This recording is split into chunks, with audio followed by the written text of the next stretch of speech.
What's good? What's good? What's goody, man? It's your buzzing cousin Ghost Boogie. Welcome in. It is B-Boys Underground episode number 69. Looking forward to this one. Shout out to Madways for making this happen, and shout out to DJ FM for agreeing to do this, and especially on such a short notice. You got to see, of course, formerly from the legendary Psycho Realm and BREALTV and much, much more. We're getting ready to get into the history of this. If you're new here, please hit that like, follow, subscribe, all notification bell. We do this every single Wednesday and including special pop-up episodes just like this one. So the best way to stay locked in is to follow Madways, Ghost Boogie, G-Fresh, B-Boys Underground on Instagram and, of course, on Twitch and YouTube. Without further ado, let's really get into this, man.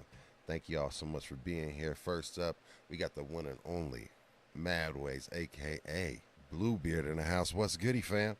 What it do, Boogie? Let's fucking get it. What up, B-Boys Underground? What's up, chat? I see y'all. Salute the homie motherfucking Big Weez, G-Fresh, DJ FM in the motherfucking house. Let's go. Yeah, man, let's get it, man. We got the one and only Big Weez in the house. What's goody? What's up? What's up? Box State Bully in the house, ready to get into it. Learn some shit about some turntables and turntablists. Hear some good stories and go from there. Let's get it. Hell yeah, man. And, man, here he is, the one, the only DJ FM. What's goody, fam? What up? What up? How we doing, man? Respect. Big love. Man, big love to you, man. Salute, man. Well, first off, again, thank you so much for, taking time out of your schedule to sit down and chop it up and talk hip-hop. And, we're definitely going to have questions from our viewers and audience because, we are part of the community, and the community is, we're here for them. So anytime Word. We have questions from the community. Feel free to put it in the chat, and we'll get your questions up on the air to Man, DJFM. salute to you, brothers, man. Big up to B-Boy Underground. Thank you for having me, man. I'm excited. You know what I mean, there's a lot to talk about, and Yeah, I'm man. here. What's up? Yeah. How we So doing? Let's yeah, get man. into it. Shit, So we've been waiting. it's the first question that we hit everybody up the chin with, like, bow. You gotta answer. Okay. Basically, it is. I want to know and tell everyone, what is the very first memory that you have associated with hip hop? What's the song like? What's the environment? What's the atmosphere like when you go back in your brain and you're like there? Because I know if you're like me, when I first time I hear certain songs, like I can even remember what it smells like, and like certain songs even evoke like just like full blown experiences. I don't know if it's like that for you, but Yeah. get as close as you can to us as the first thing that you've got associated with this thing that we love called hip hop. I got to say, first off, that's a good question. I don't think I've ever been asked that, and I've done a ton of fucking interviews. So I'm like, that's a really good This is question. this is my baby question. And I, This is mine. This is Ghost Boogie's. Ain't no one asked that shit. no, I feel you, and I'm gonna be dead honest with you because I've never really put thought into it, right? So I'm gonna Yeah. travel to this place mentally with you, all right? Yeah. I remember go. being uh, somewhere between I don't know how old, but a toddler, you know what I mean, like a very young kid, and listening to the radio in Miami where I grew up as a kid, and there's a radio station WEDR, right? They're the only station that played black music down there in the South at the time, and it was really cool because they not only played obviously R&B and and funk and soul, but every once in a while they tapped into things like craft work, for example, right? And Right. this was crossing over in between like b-boy shit and hip hop Electro funk. and electro funk, right? What it's called Yeah. now. But at the time, it was just music, and it was trippy to me that was the community that embraced that shit. You know what I mean? And it had a very close match to Planet Rock and Africa Bambaata's sound, right? So it worked, and they were the only station that played it. And I remember sitting by the radio waiting to hear Kraftwerk because this station was the only one in Miami that played it. And then I started seeing people breaking to it, and I started seeing b-boying, and I wanted to get into b-boying. So I think the first introduction musically was Kraftwerk. Songs like Numbers were the ones playing on the radio in Miami because they had that bass too, and it matched perfectly with Planet Rock. It was a very Miami sound. Yeah. I mean, it fit well with all that shit. And they would play it at a roller skating rink. I used to go to a roller skating rink out there, and they would play it there too. So that was my first musical memory, and that led me to b-boying. Before I DJ'd, I was breaking, and I was battling kids. Word. You know what I mean?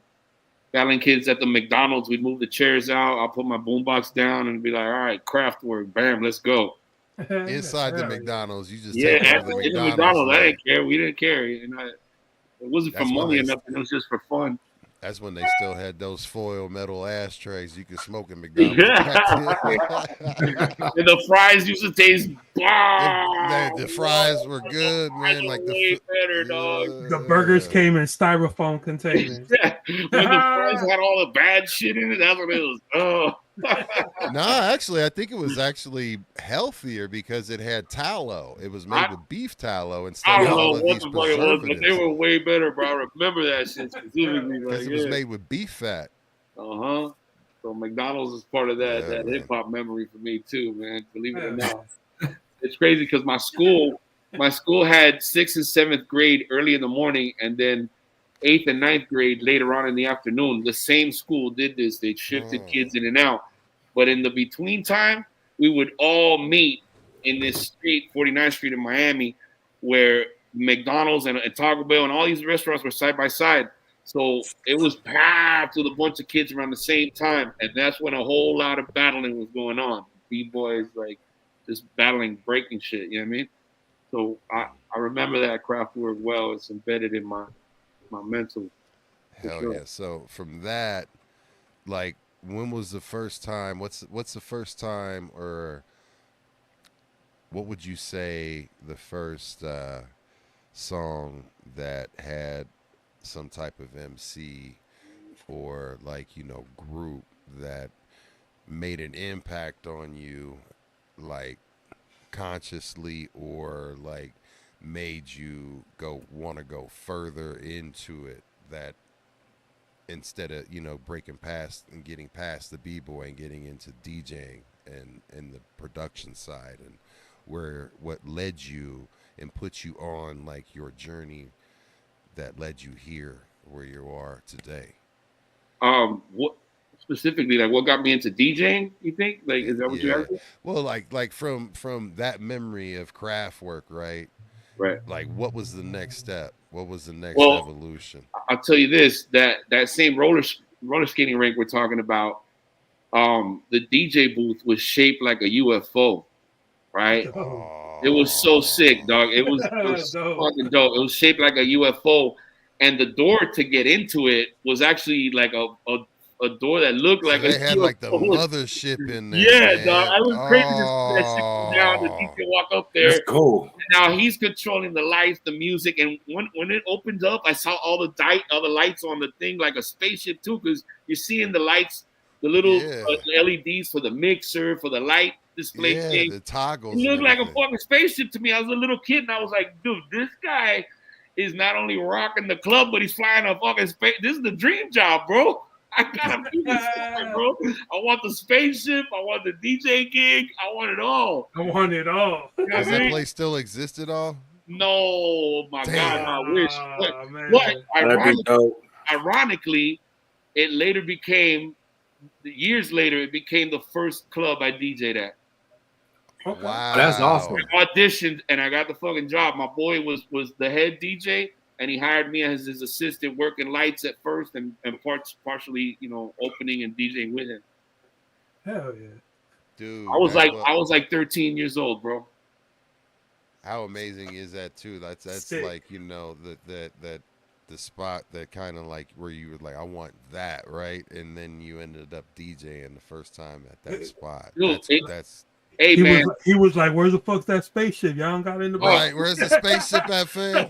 yo, I'm gonna tell you what's crazy is that my life has been that way, dog. Every dream I've ever dreamt, I've pretty much been able, thank God, to pursue and accomplish, dog. It's weird to say that, but almost every single one so far. The only one serious was the acting thing. I know it ain't really got nothing to do with hip hop, but as a younger man, they approached me for that, and I chose not to pursue it. But it was always kind of like a side dream, Always like, damn, the acting thing is dope too, man. Because having a rough childhood, all art to me was an escape. You know what I mean? Yes. And when I I, discovered drama in school, I felt like, fuck, man, I'm really going somewhere else right now. I'm literally another person in another life and another, like, this is a chance to escape this crazy shit I'm facing in another perspective. You know what I mean? So all that art was always an escape for me, and that was just one of those things that I didn't pursue, but I feel like if I go for it now, I'll still get that shit. I ain't scared. You know what I mean? Like whatever I pursue, I feel like I go hard, bro, and I get it. I don't stop till I get it. You know? amen and salute to Hell that, yeah. man. Hell yeah. Amen. For real. That's Yeah. right. But That's that, kind of yeah, like why we're here right now. Like, I had a dream and a goal, and got with good people, and assembled a crew, and we all got together, and it's been a movement inside the community, and and yes. and and the goal is like with B Boys Underground. you know, I came up with the term, like, your one stop shop for everything underground hip hop and mainstream, right? Like, but what it is really because growing up in the 80s and 90s, in late 70s, you had all those scenes, and it was all those different, like, everything was dope, right? But when you would go to different places, each place had its different scene, Yeah. but it was siloed off because there wasn't a way to get all these underground scenes together, right? So what we want to do here is create a digital platform to be able to, all right, look, we've got Miami rocking, we've got LA rocking, we've got Colorado rocking, we got Cincinnati, we got New York, and then all of these coming together, and this being a platform where everybody can also come together and collaborate. We've already got so many collaborations with the artists, the 69 plus artists that we've had on here already, right? That's So awesome, man. Hell so yeah. like Congratulations, brother. so it's great to see that synergy and that collaboration, and it's just it's dope, and this is kind of what we're driving, and be able to have a guest like you and C minus and all the folks that we've had on, Jazzo. I mean, it's been one of our guests. I mean, Slum Village. We've had some amazing guests, man. Like, Hell yeah. and we're continuing to rack it up more. So Yeah. Just it's going straight up. this is cool, man. But I more back appreciate to being a part of you. it. No, Oh, yeah. man, we Appreciate you. appreciate you. Yeah. So, like, you got to tell me about that first gig that you rocked, that you DJ'd at that spot. Like, what was that gig? What Well, was can it? you imagine what it was like in Miami in the 80s and shit? Like there's Woo, fucking Luke, cocaine baby, like everywhere. There's Luke, coke baby. and shit going on all over the fucking place. And Miami Vice. I didn't fuck with nothing. I was my discipline was crazy. Like all I could think about was music. My mom put me in guitar class at 5 years old, and I became obsessed with that shit ever since. That was my drug. So I didn't need to get high, dude. Everybody around me was doing shit and offering me. I'm like, no, I'm good. I'm good. I'm good. I mean, I didn't even. I was just focused, dog. Music was everything to me, dude. I didn't, and it's one of those things where it could be good for you, it could be bad for you, because people tend to take advantage of you when they see that you have that much love for what you do. Yeah, they They'll do. be like, this kid will take anything. Give him whatever. You don't got to pay him big bucks. Give him whatever. He'll do it because Yeah, he's dying to do this shit. So you got to be careful somewhere. There's middle ground there where you got to know how to fucking manage your business as well, and not just be all like, oh, I love it, and go, you know, head on without thinking business. That was my biggest mistake on the way up. But hmm. I am grateful that I started young. You know what I mean? And How young were you? Like 13 how? was my first Thir- club gig. I Damn. was already doing parties, like house parties and all that shit. By 12 years old, I was killing it in Miami, house parties. I had weddings and fucking quinceañeras and all that shit. Let's go. 13, 15, I landed 16 at was that mine. Club Illusions in Miami. Rest in peace. The homie Charlie was the main DJ there, and I was alongside of him. He brought me in like an apprentice. You feel me? And from there, I graduated at 15 years old. I got on Hot 105 in Miami on the radio. Hell yeah. So I snuck into this club in Miami, and it was an adult club. It was 21 and over. At 13, I had a big ass mustache. Excuse me. You had that I looked brusher. older, bro. I didn't look 13. You know what I mean? So The I was brush, yeah, the brush are cracking. That brusher. Oh, hey, I'll just walk right in, whatever. And the DJ comes up That's to me at that crazy club. though, yo. Yo, and the DJ comes up to me. He's like, "Hey, man, I know you." And when he's walking my way, I was like, "Oh shit, am I busted? Do they know I'm fucking underage or whatever?" But the dude was like, "No, I remember you from a DJ battle. I was one of the judges, and I remember you from the battle. Like, would you like to come in to the radio station with me as a guest?" And man, I was 15 years old, dog. I was like, "Fuck yeah, like yes, please," Say less. I went straight home, told my mom, told my family, like, I'm about to be on the radio, and I guarantee you, I'm about to conquer, because I already knew at that age that none of those dudes could do what I was doing. I was a battle DJ, a turntablist, scratching. These dudes were mixers, you know what I mean? So they brought Yep. me in to do the scratching part of their mix. So they do a mega mix on 4 tracks and all this shit, and have me do all the scratching. You feel me? Mhm. And my first mix, I was 15 years old one Thanksgiving night with my family, being like, "Listen, this is about to be me on the radio," because it was pre-recorded. You know what I mean? So I was at Thanksgiving dinner with my family, 15 years old, listening to my shit on the radio, like, what the fuck, yo? Oh yeah. You know what I mean? I already knew. eventually I landed my own radio show on that same station, and it became the first hip hop radio show in Florida radio. Man, salute to you for Thank, that. thank you, man.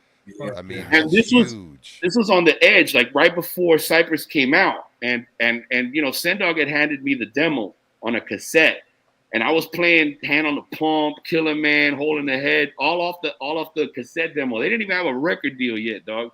They were on the hill like this, going, "Oh shit, we're on the radio." You know, like, wow. You know what I mean? Can I ask you a question though? I mean, so like, at what age did you start? Like, actually, did you have like turntable set up? Oh, at 13, when I first started, man, I was very blessed. Like me and my mom were very poor growing up, Yeah. but we had this aunt who was loaded, bro. And every time she came to town, she was like, "What do you want?" You know what I mean? And I was, sometimes it was skates, and one year it was turntables, and she didn't say no. Wow. So I was like, okay. Did But she get you some 12s? she got me 1200s. Woo! She came up with the 12s. 15-inch Woofer fucking badass speakers. The whole night. I felt like a What rich kind of mixer did you get? My neighbors were like, "What the fuck is this kid doing in the house?" Like, imagine that shit in an apartment. Oh, What kind of mixer did she get you? It was a Newmark. It was the dope ass fucking Newmark with the EQ and everything, the long one. Yeah, man. She knew somebody. Trip out on this. When I moved to Cali, because I came to Cali in the late 80s for my first time as a kid, very, very young to visit, you know? Yeah. And I knew I wasn't going to stay, but I did stay for like 6 months, right? Mm-hmm. During that time, I landed a mix show on KJLH. This is how I was playing Cypress's shit on Cali radio, right? But I didn't have my own turntables to do it. I was staying with these Cuban dudes like me, who at the time were drug dealers, basically. And I was like, "Yeah, hey, bro, I'll drive a car. I'll fucking, yeah, what do I need to do, bro?" Because I seen all this money going around. I was like, "Whoa, like, there's got to be something that I can do." And they're like, "Kid, what do you need to go DJ?" And I was like, "What do you mean? I need turntable." And then he was like, "All right, how much are the turntables?" I was like, "Look, each turntable is," he was like, "Here." Gave me the cash, and I went and bought the shit, and I landed the job on KJLH the next week, bro. Man. Yeah. I made a fucking mix. I put in all the drops from my Miami radio station. So it's like, yo, this Big Daddy Kane, yo, this Ice Cube, yo, this fucking chilling with FM, LL Cool J, and then my mix like clean. Craig Mack, or what's his name, the dude from K-Day. He was running KJLH, who at the time was owned by Stevie Wonder. And they hired me. They gave me the job. They gave me a 1-hour mix show every Saturday night on LA radio. And I was still mailing the mixes to Miami. So I was on the radio in Miami and LA at the same time, bro. And I was just a kid. So you were working with Craig Mack? Yeah, he hired me. Actually, I'm trying to shout out to Craig Mack. And Craig Mack, look, salute to you. Everybody wave and go follow the Craig Mack Show on Instagram. And we're trying to get a date locked in for him to be on and bless us with the show. He's a legend. And if you guys don't know who he is, follow him on Instagram, the Craig Mack Show. Father of Day and many iconic hip hop things. So that's dope, though. So you, man, how how crazy? So you were at what age? And you were in 2 markets? I was 16 years old by then. In 2 markets, 16 years old. Millions. Imagine millions of people, dog. Millions of people. I'm throwing a mix down. Breaking records. Friday night and they ride like, oh, what? So, I mean, I can only fathom you was the most popular kid in your school. Oh, man. Can you imagine? I was wearing a shirt, Hot 105, and they're like, what the fuck? After a while, I told my mom, I was like, listen, because my mom used to and I told this once on E-Zone's pod. We don't smoke the same. I was like, yo, mom. Shout out E-Zone. Yeah, shout out E-Zone. My mom was like, hey, this is my house.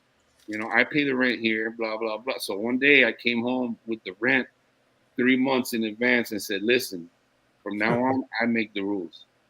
I'm not going to school no more. I'm not doing that shit. I got a job on the fucking radio. I'm DJing a ton of clubs. The radio's getting me even more gigs. I'm we're about to live good, ma. Here, pay the rent next 3 months, chill, pop, keep your money, and fucking let's start living. You know what I mean? Right on, man. That shit was, That had to feel great though, man. Like, bro, as a kid, we lived in a place where the fucking sewage would come up out of the fucking bathtub, homie, into the carpet, and we had to clean that shit. We lived in the gutter, you know what I mean? So for me to be able to pull my mom out of that shit as a little boy, that's big. For me, it was huge, you know? That's the dream. Yeah, That's what we all strive for. Thank God, bro, because I'm just a dude. big salute to you for that. Hell yeah. Wow. Yeah. And that's cool, man. Like, so with you DJing for that amount of time and for that long a period throughout that generations and in those markets, can you give me the one of your favorite memories of breaking a record? Like, what's one of your favorite records that you would say that you were responsible for breaking? In Miami? Either or. So, oh man, obviously Cypress Hill, bro. Like nobody had it.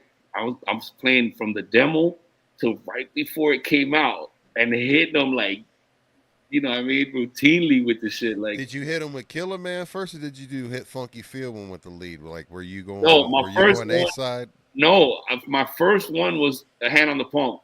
I used to play Hand on the Pump, and I used to play Stone is the Way of the Walk a lot. Like, those are my hell two nah. favorites, On the radio? Ooh, on the radio, bro. I know. What when people call in and like ask like, what is that? Or Yeah, did you get dude, a good response? You should see. Yeah, the first time that I realized the power of it, they invited me when I first got on the Miami radio. They invited me on a Sunday night, which was the only night that I didn't have a mix show. They gave me 6 nights a week, right? The only reason why they didn't give me that 7th night is because it was all gospel Sundays. They didn't play music on Sundays. If not, I would have been on there too.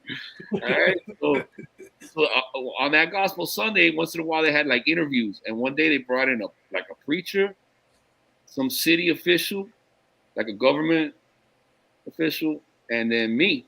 And it was a panel talking about censorship and music and hip hop and the influence of all this, like, you know, street shit and it being bad for kids and whatnot, right?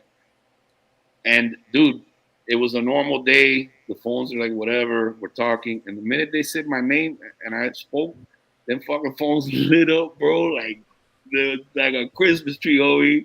And I was like, oh, what? People, and they're asking for who? Like, they what? And every phone call back to back was like, oh, this kid is the only motherfucker playing hip hop in Miami, dude. Before that, it was all like 2 Live Crew and like that type of food. Like, yo, thank you, thank you. And I realized, like, people been waiting for this in a place like Miami. They never had it, bro. The South is the South, and they like what they like, and they're very, very particular. You know what I mean? Like, back in the day, it was like, man, fuck that New York shit. We don't want to hear that. Fuck that LA shit. We all just put some Miami shit. That's all we want. And gradually, people started realizing, you know, hip hop is hip hop. People like Rakim kind of changed that shit out there. You know what I mean? So his music, I think, was very crossover type shit for Miami music. You know what I mean? So that helped me to get those hip hop events and gigs and shit. You know. So But it wasn't easy. I have to ask you, so like, were you down there for like all the Jack the Rappers and Impact conventions back in the 90s? Oh yeah. So I was down there 97, March of 97 Impact convention. Like the Biggie had just died the week before. It was like March 9th. There was a week in between, and then there was the Impact convention, right? And it was at Eden Rock and Fontainebleau, right? Oh yeah, okay.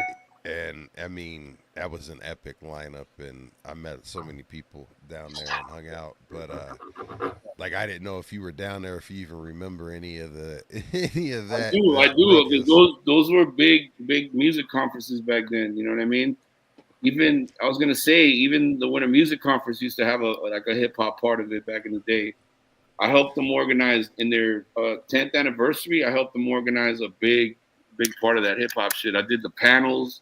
I brought down artists for the performances. Even came up with the panel topics and shit. Like it was crazy. That's dope. But then it was cool. It was everybody from like the Duck Down Click to fucking, Redman, Method Man, Wu, fucking, just a bunch of artists. I brought them down, had them come join the fucking conference, and then at night it was like all the shows that you get to see these dudes live. It was just incredible, man. But yeah, Miami's had all that shit, and I got to luckily at least be a small part of that. I have to ask because like Miami, like Luke, right? So 2 Live Crew is probably what put the demon in me because like I mean I was in middle school when 2 Live Crew came out.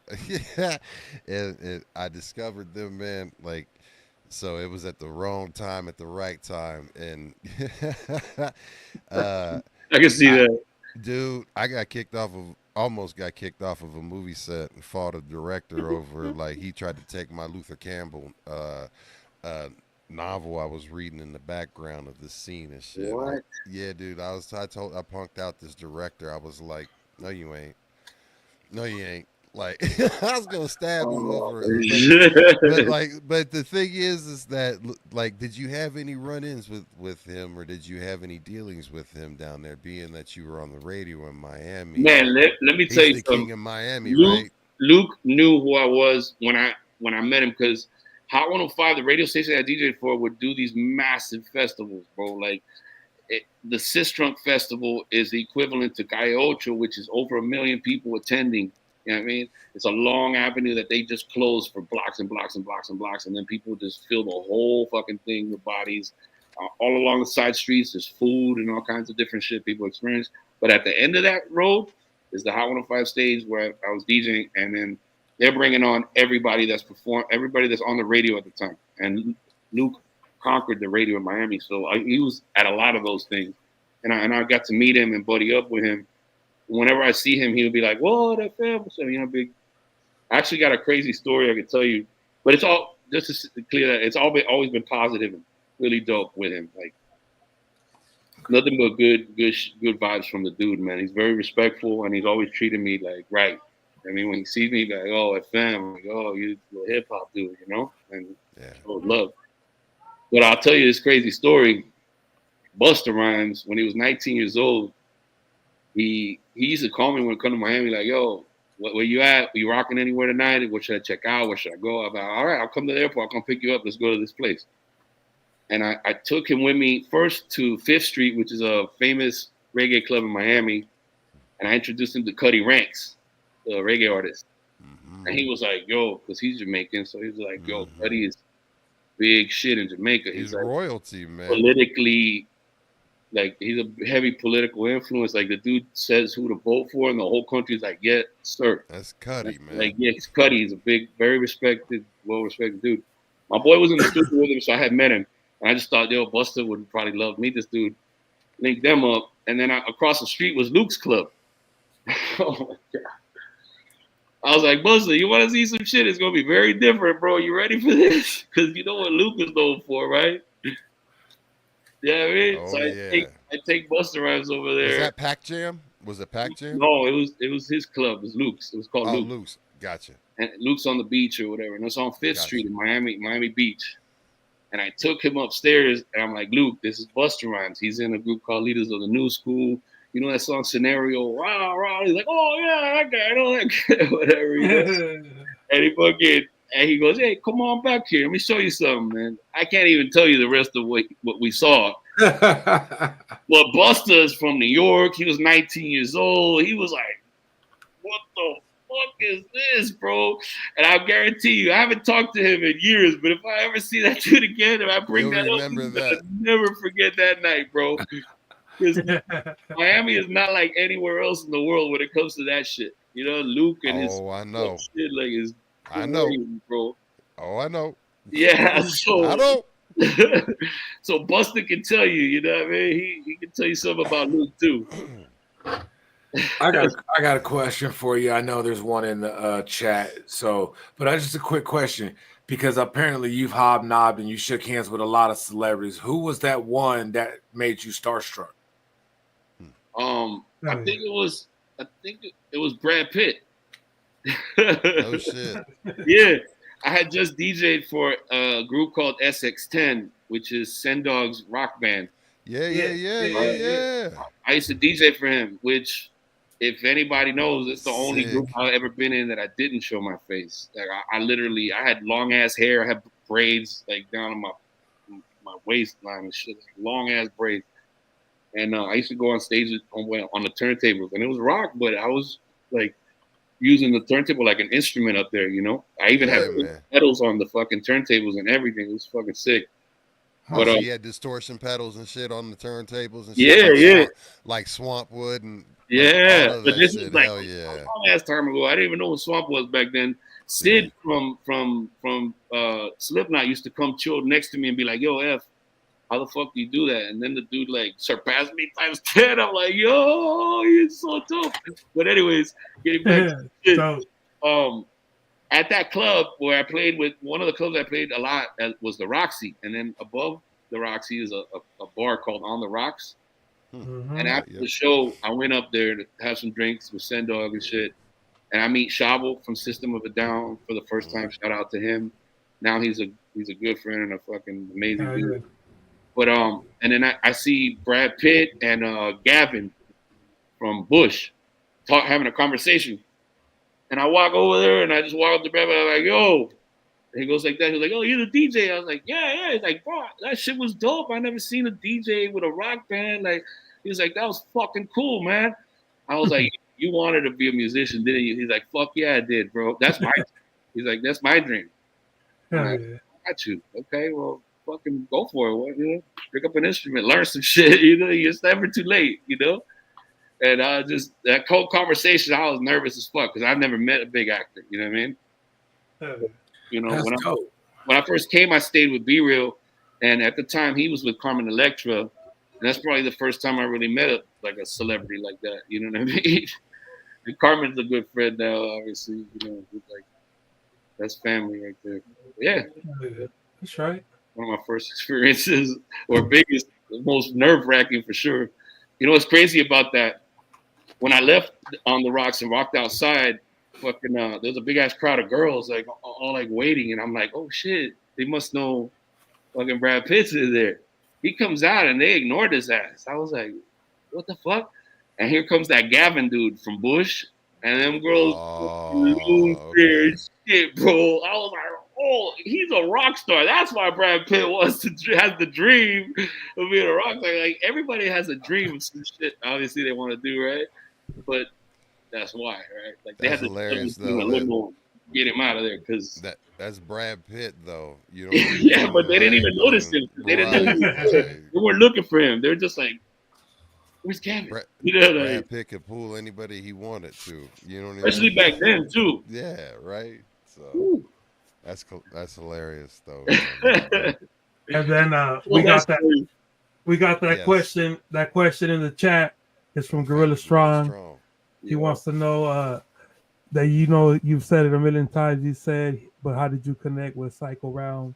And if you got any good stories? I don't know if I've ever actually told that story. I mean, obviously it's through Be Real because I've known the Hill before the brothers from Psycho Realm.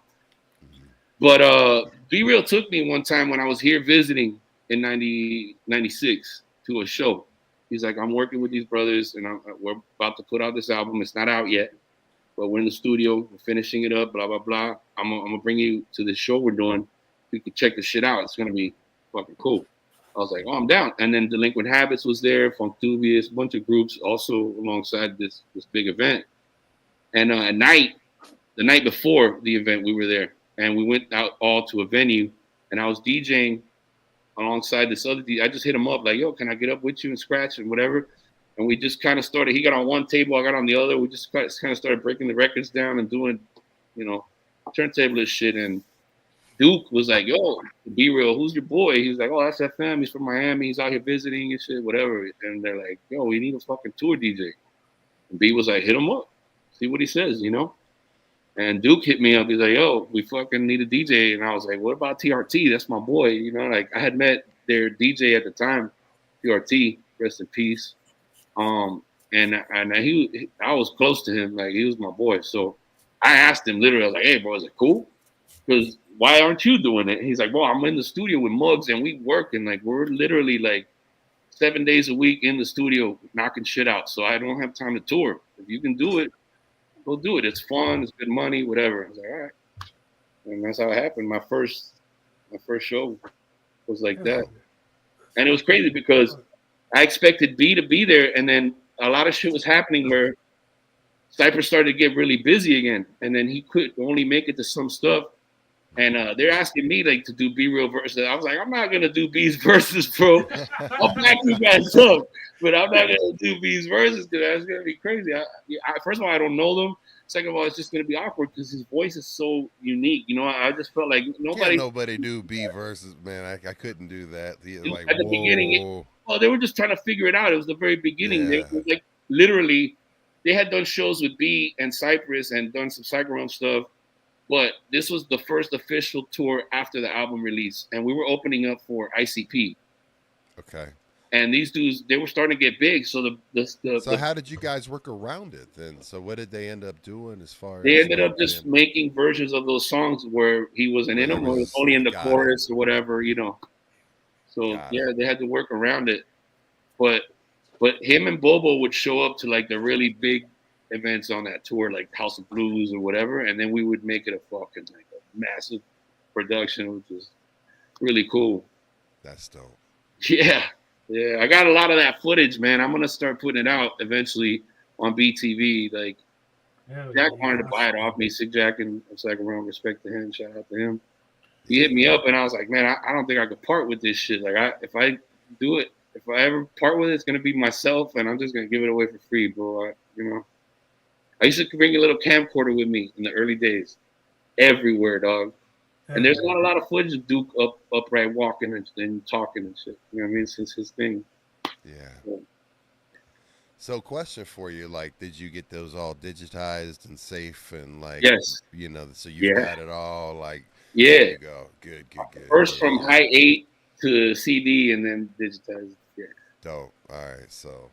you already have it archived and protected. So, yeah. Next is to upscale it to 4K. right. Yeah, but it's cool, man, because there's a lot of not just on stage but backstage is all that shit, dude. Like off stage, the all tour bus, all the good I shit. set up on the tour bus and shit. How I set up my little production lab at the back of the tour bus with the MPC and shit and the turntable. Me and Tell Jack us about that. What was that like being on tour? Like, what would you do back there to kill time while you guys were in the bus? You said you had a whole studio in the back. Well, it's good and it's bad because technically the back room on the tour bus is meant for everyone who's on that bus because it's an entertainment room. There's a TV, there's cables, people watch movies, play video games. Gotcha. My dumb ass, I had never been on a bus tour before, so I was like, okay, I'm gonna use this room. And they were like, fuck, this guy's got some balls. And I was like, yo, machine. I could put the MPC on the table and put the turntable on the couch. The couch turns into a giant ass bed. It's supposed to be like a bedroom too. So I was like, I guess I'll just sleep in here. I'll make beats all day, go to bed, wake up, go right back to it. But they were pissed because they're like, this nigga took the whole fucking back room. What the fuck was wrong with this? Oh, sorry, I didn't know. You know, I found out later that wasn't okay, but at the time, you didn't know the proper etiquette. Yeah, those dudes are a trip because, and shout out to them because they were Violent J and Shaggy Two Dope, I guess is what they call themselves. They were mad respectful to us. They took care of us on the road, and they even whooped some ass on the road when somebody tried us. They literally stepped in and handled it like. So much respect to them, dog, because they were men about their shit. Yeah, we went to a Waffle House. Yeah. And the Waffle House. Waffle House. These fucking hillbillies walk in with rebel flags and shit on their hats, and they start talking some racist shit. And the first dudes to get up were them. They got up and went over there, and but next thing you know, I see hot coffee coming steam off the guy's face, like some wrestling. There you go. I was like, okay, I gotta go. I got some mushrooms in the bus. We're in Mississippi or some shit. I gotta go handle something. I'll be right back. That's the waffle. That's the Waffle House shuffle right there. That's Yeah, yeah. I threw the shrooms in a bag of fucking salad that was in the fridge. I mixed it up. You did that doobie shuffle out of there. Yeah. To the bus. Yo, when I got outside, they were already at gunpoint, like freeze, freeze, freeze, and I ran. I didn't stop. I ran straight to the bus, bro. I was like, I'm not going to jail in Mississippi for a second. Oh no! Like, oh hell no. Yeah, you ain't trying to go to jail in the mud. Oh hell no. Lesson. Yeah, so I went and fucking took care of that, and then they picked up my bong. I used to use a bong that had a gas mask bong attached to it on stage. You know, with the Cypress Jack and people showing love to be and me smoking a fucking gas mask bong, it all blended perfect. And the cop picked it up. He's like, hey, it's marijuana residue. Boy, you're going to jail. Everybody in the goddamn bus get in the car. Before you know it, everybody, the bus driver, everybody was going to jail. Oh, man. It was like 30 dudes that they were. hemmed you all up? Yeah. And here's the craziest shit. And I love telling this story because it's just one of those things that's meant to happen. I was the last person in line to take a picture for the mugshots.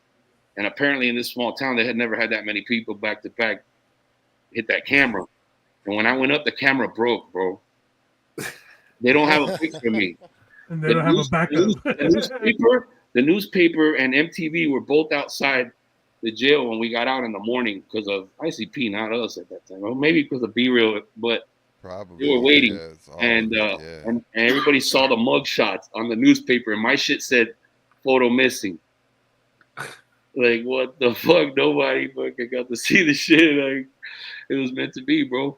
Hell yeah. You can look it up. You Google that shit, the Psycho Realm, jail, mugshot, whatever, you'll see everybody. ICP. It was the first time that those people, that their fans got to see their face because they used to paint their face with clown makeup, and they used to walk with a towel covering their face from the venue to the tour bus.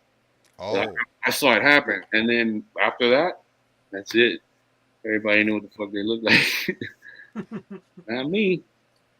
I didn't realize that they tried to, like, you know, keep it a secret, you know. They were at first. They were. Yeah. For a while. I got you. Hey, I was a juggalo for a little bit back in my early teenage years. Man, well, they showed us love, dog. They wrote a book too, and they put us in there. They talked about us in that shit. That's dope.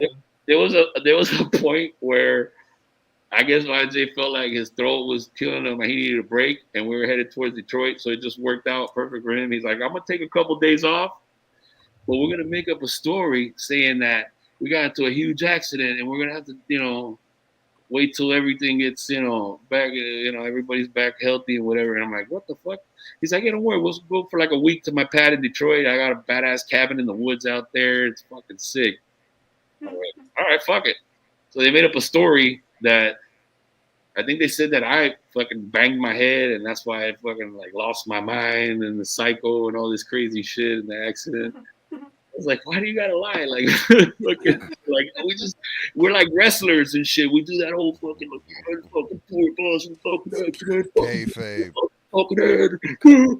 you know, those dudes, their whole energy is like that, you know. So yeah, whatever. We were with it.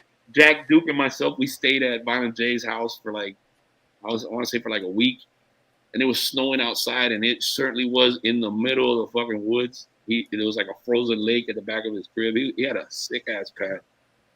In his basement, he had like an '80s style video game fucking arcade cracking, all the '80s games. And so dope, dude. Me and Duke were down there all day just bumping beats and playing fucking video games and shit. Fucking awesome, bro. I actually got video footage of him giving me a tour of that picture of a black Jesus he has in his bedroom. And he fucking first he was like, whoa, what the fuck? And he goes back, he's like, oh shit, I didn't even know what the fuck that was. You know, like, what the fuck? He's in your house, bro. How do you not know what the fuck that is? Like, the dude is just like constant comedy, bro. But yeah, I'll show you guys, I'll send you guys some of that footage so you can share it. Hell yeah. You know, I know I got a question that I have to ask because, like, you know, as a fellow smoker, and 5150, I gotta ask you. You know, can you please tell me your memory of the very first time you got to smoke with Be Real? That Oh, it be Psycho real. Seal. Like yeah, with like Be Real or like was it with the whole hill or like what was it? Like Well, I'll like tell you what's what. that story? I'll That tell are you you what. able to share? No, I can't. I can share that. I'll tell you this. Growing up in Miami, the weed was fucking terrible back in the day. It was not like It Cali. was boof. It was boof. It was fucking the Was it that Reggie. brick weed? It was That that brick? Mexican brickweed. Yeah, Yeah, exactly. man, You that's know what what I we mean? had in It Cincinnati. was like that in Cali back in the day too. Yeah, no, there was no chronic. There was none of that shit, right? And I just remember getting in the car with B my first time out here. I told you how I came out like when I was younger, right before they put the album out. I remember getting in the car with him, and the smell was like, what the fuck is that? It smelled different, right? It's like chronic, that chronic smell. You know what I mean? It's That not, skunk, yeah, that that dank, skunky that shit. Like I had never yeah. smelled that. And I just looked at him like, what the fuck are you smoking? He's like, it's weed, bro. What the fuck? Is it? I was just weed. Try this. And then he rolled it in front of me. And I was like, man, I got to learn how to roll. So he not only smoked me out that day, but he taught me how to roll weed as well. Yeah, yeah. He Man. used to have a Suburban. He had a truck that was half a dually, half Suburban. Like the front of it looked like a dually truck, and the back had the extra wheels like a Suburban, like double wheels, Oh wow. like a I dually. I got you. mean, you know what I mean? Yeah. And Yeah. he used to make me drive that shit down Laurel Canyon while rolling with one hand. Like you're gonna learn how to roll joints, motherfucker. I'm like, what is this, bro? It's like some karate shit. You know, like the You're sensei. Miyagi. I'm on one foot, like rolling the joint on the pole with the leg up and shit, like the karate kid. That's next level. That's Jedi shit. That's Jedi Yeah, training for real, man. Like, what the man. fuck? He had you rolling a joint with one hand, whipping a dually Yeah. down Laurel Canyon. What? And then one day when he gave me a warning that he was gonna do it. But the Buddha Masters is like a click, you know what I mean? And he's like, one day I'm gonna have to burn you. And I was like, what do you mean you're gonna burn me? He's like, you'll see. I'm like, I'll knock you out. You burn me, I'm gonna fuck you up. He's like, I'll fuck you up. I'm like, all right, let's do it. I mean, he's like my brother, bro. You know what I mean? Especially back then, we were clowning, you know. So, Yeah. and one day, dude, we're sitting in front of the beat because we used to do a radio show on 92.3, the Soul Assassins radio. Hmm. It was me, him, and Bobo and shit. And one day I was sitting outside the fucking beat, and dude, out of nowhere, I just feel that burn on my left hand. He fucking went. I was like, motherfucker, what are you doing? Welcome to the club.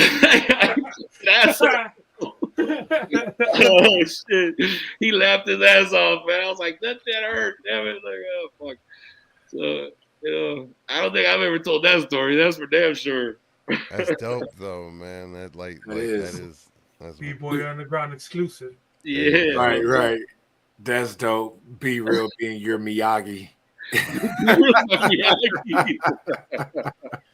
Hell yeah, dude. But I'm so grateful to those dudes because, and I was telling this to my friends recently, like, yo, literally, they have brought me some of the biggest things that I've been able to do in this life. Yeah, I achieved the radio and I've reached like a lot of people, whatever. But I never had a gold plaque. I never had a record, a platinum plaque, or gold, or whatever the fuck. You know what I mean? And I didn't get to experience a lot of things that I got to experience it because of them. So I'm really grateful for them, dog. My first movie that I got a song in was That through them. was Bullworth, right? No, yeah, the Or first was it? movie we got Or a was it song in. Drive?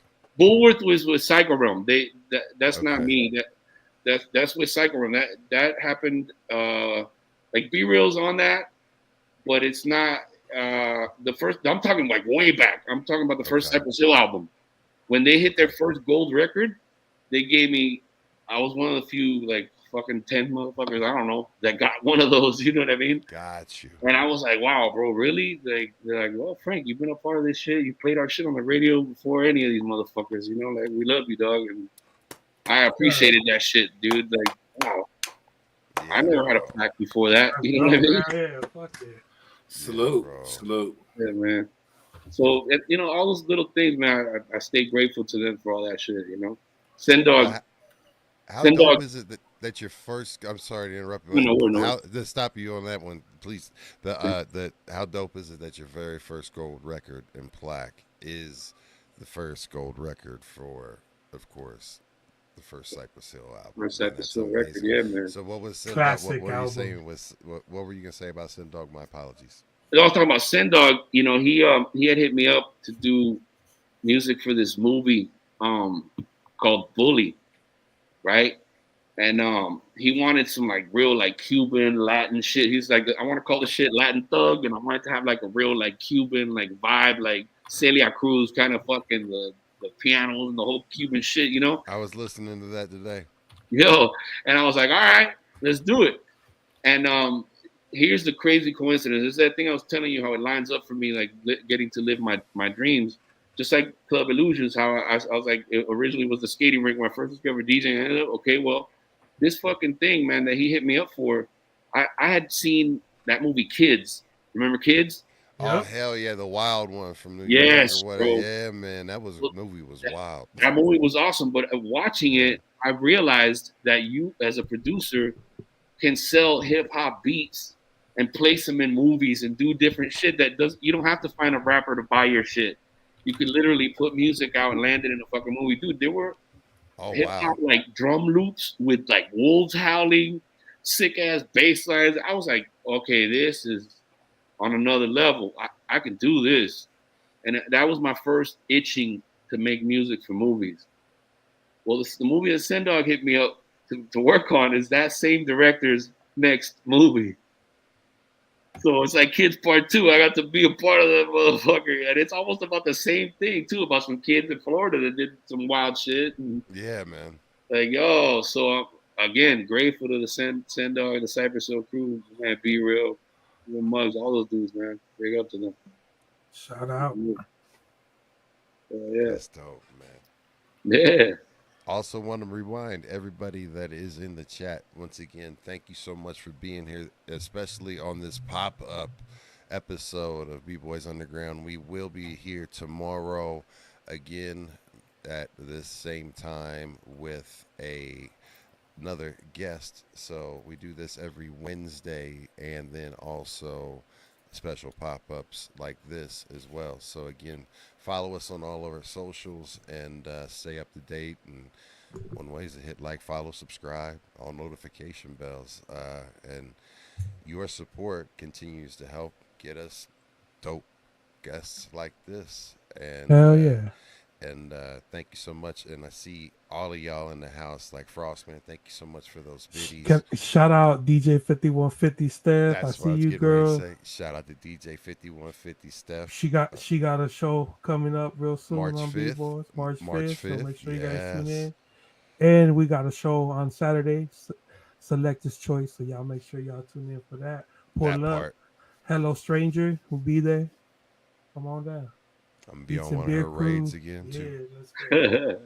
So yeah, man. Like, you know, I got DJ be a part of Selector's Choice raid train a couple weeks, like last week. Yeah, it was last week. So If you free on Saturday, FM, come through to Hello Stranger. Word, send me the info. Yeah, I got you. Yeah, shout out to Canada Law, former guest. He's in the chat with us too. Yes. Shout out to Canada Law Beats. yeah. And we've got Frostman, Joshua Runts. I see you, Chief Token up. Yes, salute. GMC What's good? Texas. Speaking of Runts. sir. We got some 5150s in the house. Yeah, Some man. usual suspects in the house, and some B-boy undergrounds in the house. Yeah, man. We got the family in the house, and again, and I'm extremely grateful for all of y'all. But again, you know, to have, and this is kind of like one of those moments for me where, you know, again, being that sick and watching y'all, you know, on Be Real TV and stuff like that, and have been watching it and being a part of the community from, you know, and it's just dope to be at this position right now with you. Man, So, I gotta say, that's another thing I'm really grateful for, man. You know what I mean? Like, B hit me up. Actually, it happened through Javi Lopez. Shout out to him. You know what I mean? And he linked me up again with B because I hadn't talked to B in a minute. And I didn't know he was doing B-Real TV and all that shit. And then Javi was like, "Yeah, man, you should be, you're part of the family. You should be down here with us and shit." And I hit up B. He's like, "Yeah, let's do it, bro." And it just, it worked Hell out. yeah. Salute to you for that. It's Oh man, fucking dope. thank It's that, dope having you on. You know what I thank mean? you, dog. Hey, it feels good because B has all kinds of people on there, but there's very few like me and Mello who he can look at and be like, when he tells a story and look at us and be like, "You remember you were there?" Like, That's so he cool. told a story, but we was actually with you that day. You know what I mean? Like we got a lot of those, so it's cool. It's pretty cool. Feels good there. It feels like I'm home. Gotcha. So here's the one. Oh, what were we gonna say? Were you gonna say something, Matt Ways? I did want to highlight another question real quick from Yes, please. Thank you. above below. Salute above below. Is asking Yo FM, you have a Mixcloud or anything you post on your mix on? I don't, but I'm going to. I definitely have been contemplating it for the past few months. Get a link tree too. Yeah. Because I like not just doing my underground mixes, but doing classic old school shit and all kinds of different mixing. I'm a DJ, you know what I mean? And I'm like, man, I should be putting these mixes up somewhere for people to get the download and shit. So I'm gonna do it. I'm gonna be doing it. So and I'll go on BTV and make sure I announce where it's gonna be and where you guys can check it. You know what I mean? All right, FM. So check this out. If someone was starting right now and they were like, I want to become a DJ, what equipment would you request that someone gets started with? I was gonna ask him what equipment he was rocking right now, nerding out. Oh, that was coming after the starter kit for someone who wants to become a DJ, following his footsteps. Man, I mean, obviously, if they're telling me they want to follow my footsteps, I'm gonna recommend getting turntables. Right now, they don't have to be needle turntables. They could be MP3 turntables like the Rain or whatever. But you need the feel of grabbing a record and moving that shit, because I feel like, especially to learn and get the first taste of DJing, the little controllers are just not it, bro. You're getting the half experience. You're not really DJing. You're learning how to play music at a party. You know what I mean? Like, you want to get the full experience. You want to learn how to DJ, scratch, and learn what it is to manipulate records.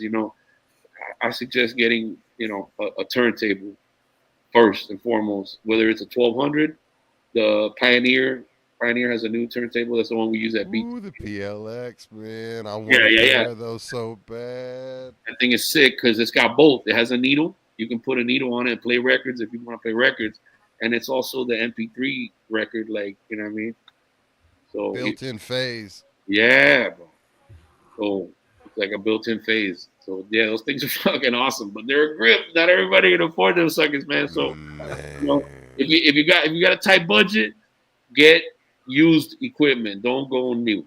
Don't go new, bro, because you're learning. It's gonna take a beating, first of all. You know what I mean? So there's plenty of pawn shops. There's music go rounds. There's like all types of dope. 1200s last forever too. They take a beating. They'll last. You know what I mean? They could be old and still function like brand new. But at that point you're gonna need some phase. You know what I mean? So the phase is it's almost like a way to manipulate the MP3s in your laptop without having to have the turntable that plays the MP3. It's a way to go around the needle. You know what I mean? So look into the phase, look into the 1200s used, shit like that. That's what I recommend. And the mixers also used, man, because brand new, they're you're talking about above $1,000. You know what I mean? Nah, I mean like the S11's like $2,000. Yeah.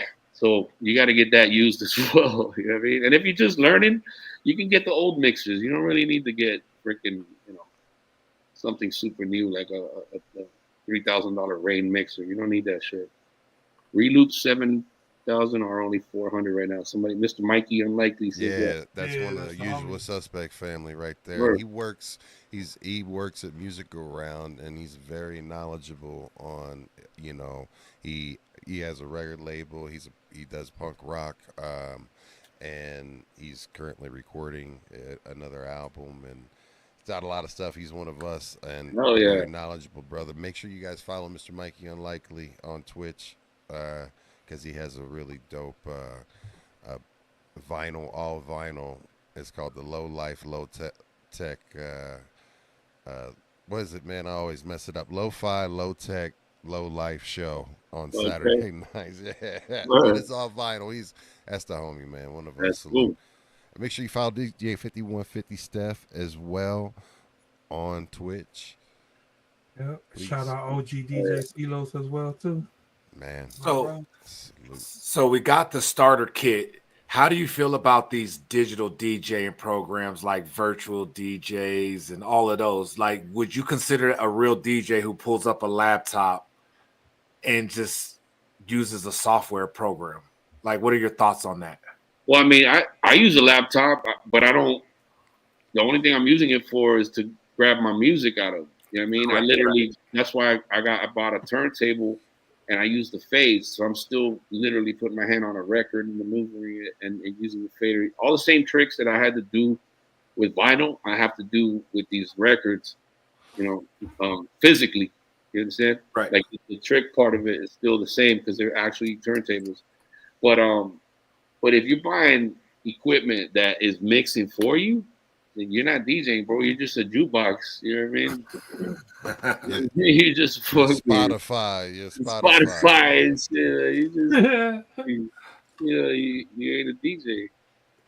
I gotta ask. I mean, as a musician myself, I've come across that a lot, Pat, and I tour a lot. Or back when I used to tour, they'd be like, "Yo, we have a resident DJ," and I'd be like, "All right, cool." And then I pull up on site, and I'd be like, "Well, here's my set." And they'd be like, "Well, you got a USB drive?" And I'm like, "For what?" You know what I'm saying? They want to load it into their laptop. I'd be like, "Well, where's your equipment?" They'd be like, "I use this program," and I'm like, "That ain't DJing, bro." You just press and play. Yeah, pretty much. If you're just pressing play, you are definitely not a DJ, man. There's a lot of shortcuts now. Technology's making everything musical very easy. I mean, Right. you don't need a lot of talent nowadays, but Yeah. you can always tell where there's talent. I tell people this. I tell them, you know what? I can teach you all day what buttons do what on the mixer, on the turntable, but I can never give you the creativity to come up with what record goes with what record, what matches well, what acapella with beats, and what you got to have that creativity within you. So you can buy all the DJ equipment you want. If you ain't got that fire, bro, you're just gonna be another DJ. You know what I mean? You gotta really have that drive within you to be creative and like, oh, let me try this and let me try that, and you gotta be willing to go for it and take chances. Some of the shit you do at first is gonna be ridiculous, but I know for a fact that everything that you do repeatedly, especially when you got love for it, you're only gonna get better at it. You So, know, I think when I listen to music, I listen to and how I explain it to my kids. So because they always are asking me because I do mashups, and blends like and genre, just like, and I'll do requests, and people throw like Gorilla Strong and all these people. They'll throw all these random like do this, do that, and then like I'll just start figuring out shit and doing mashups right off yeah. on the fly because that was like this was my physical therapy and my way and my practice and all of that stuff, right? To get back into it, to be able to get back into it, like I listen to it like Lego blocks, right? Like music is like Lego blocks, the building, especially with stems now, man. Oh my god. Like tell me, like you gotta tell me, like how much of a game changer is it to be able to do stems on We the were just fly, talking about that. fam? We were just talking about that on Be Real TV today. You imagine we would have had that shit back when we started making beats? We could take vocal Ah, all the songs. There would be so many songs right now that wouldn't have that little vocal fucking part of the head.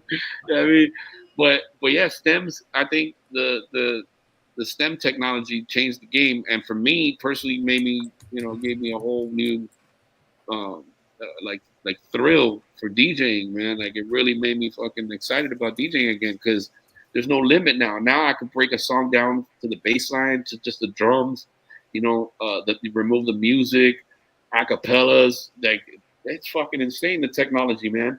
You know what I mean? Like I didn't have that shit growing up. It changed the whole game. B Real is a big fan of that. He uses it a lot in his mixes, and he's really yeah, good at it. You know what I mean? He's got the creativity that you need for that kind of shit.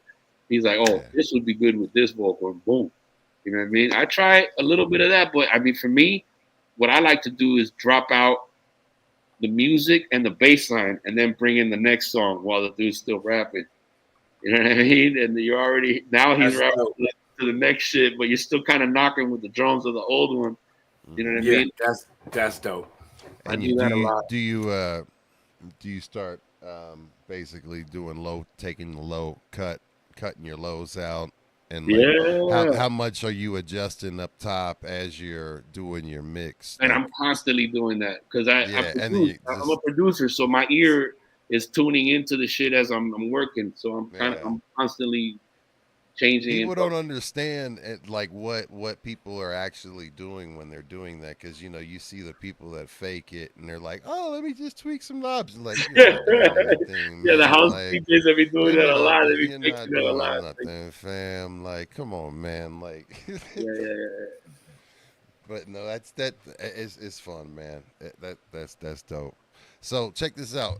It's at the hour mark, and we found. And I don't know what this is going to do to the episode live, if YouTube's going to yank it or not, because sometimes they do, sometimes they don't. Sometimes they just hit the copyright strike. But for the love of hip hop, if we have to cut it out or whatever, you guys watching it on the replay, if it's not there, that's what happened, because, YouTube and copyright and stuff like that. But we like to share some music. So we found Latin Thug. Oh, shit.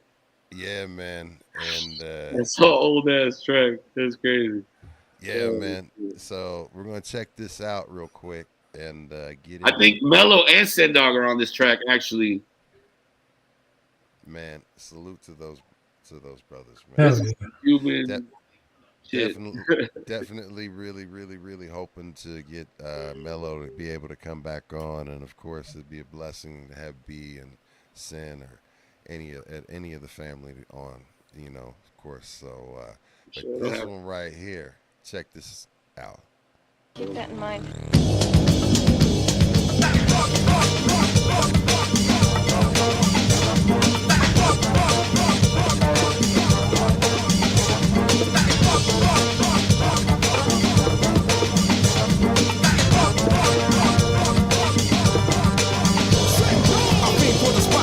Watch me shine. 50 mil big soldiers on my rhyme. A straight maniac with the ill boom bap. Run around the world for my ill ass rap. So don't copy, bring your own style. Take a look around, who's really versatile. All y'all big timers with no class. Still my shit now, bust that ass. It's what you heard, we don't give a fuck. Straight representing them Latin thugs. Anybody got beef, well come with it. Everybody's in your punk ass critics. Latin thugs, we get respect. Tied and tattooed on my chest. Looking up if you diss my set. Latin thug until I rest. First things first, I'm a thug in the hall. Rep with the dog in the land of the small. Yes, I'm fresh out the Twin Tower Gate. Crazy drunk driver, psycho no me base. Mi juego tremendo, game beat tremendous. You just pretended, porque pretended. Enter the center, enter the centro. Find yourself dead, encuéntrate envuelto. Esto cubano, these Cubans right here. Somos apretados, yo, we tight over here. Pop in the inch, I put my right shoe in it. You talk that rah, but I'm the one doing it. Latin thugs, we get respect. Got it tattooed on my chest. Up if you diss my set. Latin thug until I rest. Latin thug, we get respect. Got it tattooed on my chest. Up if you diss my set. Latin thugs until I rest.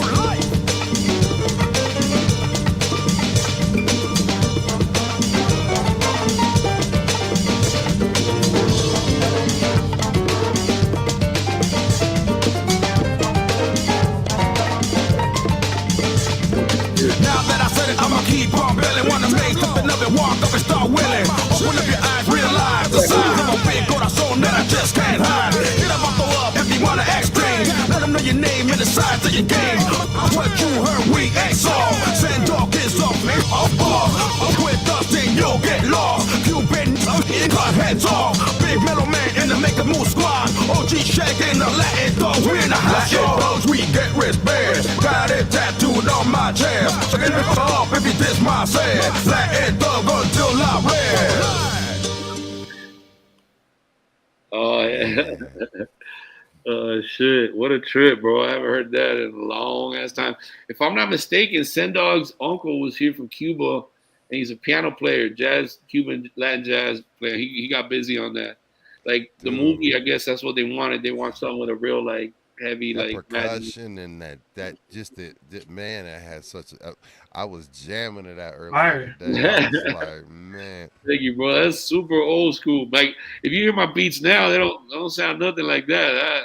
That's like when I first started, working on movie shit.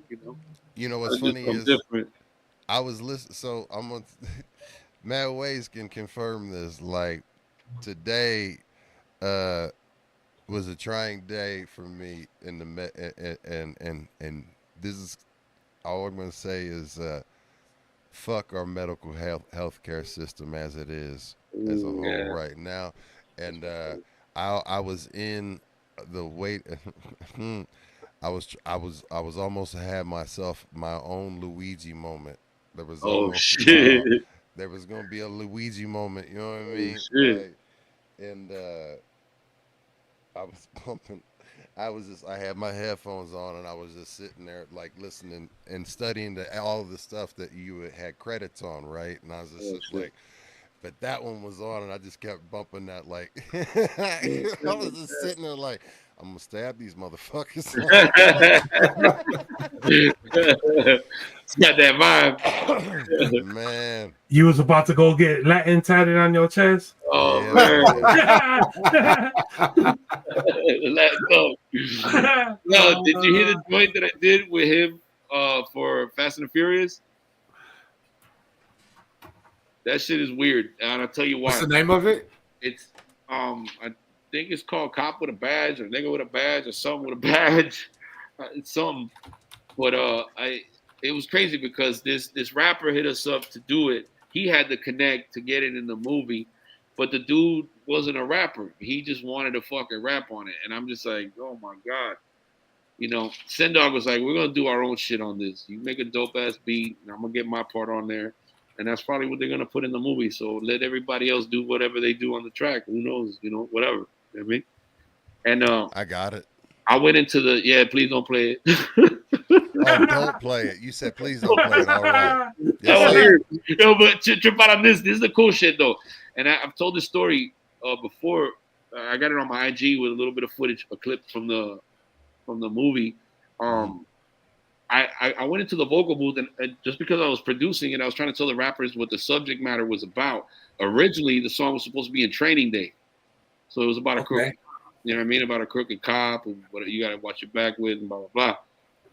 And so I went into the booth and I laid down like a what do you call like a generic kind of fucking vocal about a cop and blah blah blah whatever. It's just so they get an idea of what to write their verses about because they were kind of sitting around like what do we write, and they never changed it. They never went in and redid the part over. They just left my fucking hook in there. And the director puts that part in the movie, which is crazy. That's when you go watch the movie, it's my voice, it's my beat, it's my everything. I'm playing all the instruments on the song. So I'm sitting there in the movie theater like in shock, bro. Like, whoa, what the fuck?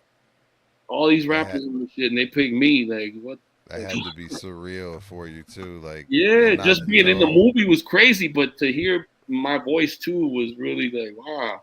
And then I waited till the end of that bitch to see my name come up in the credits and like really get that feeling like, wow, I'm in this fucking movie, That's dope, man. Yeah. That had to be like a whole nother like. Which part was it?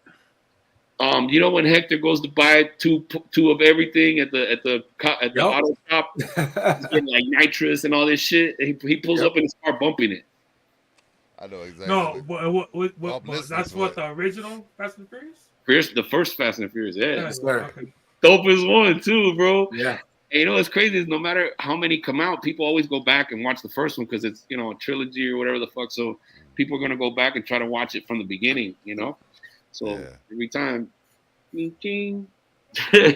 Hey, now you can be an OG back on the new one because they got a new one. So you need to reach out to that director like y'all. How dope would that should be?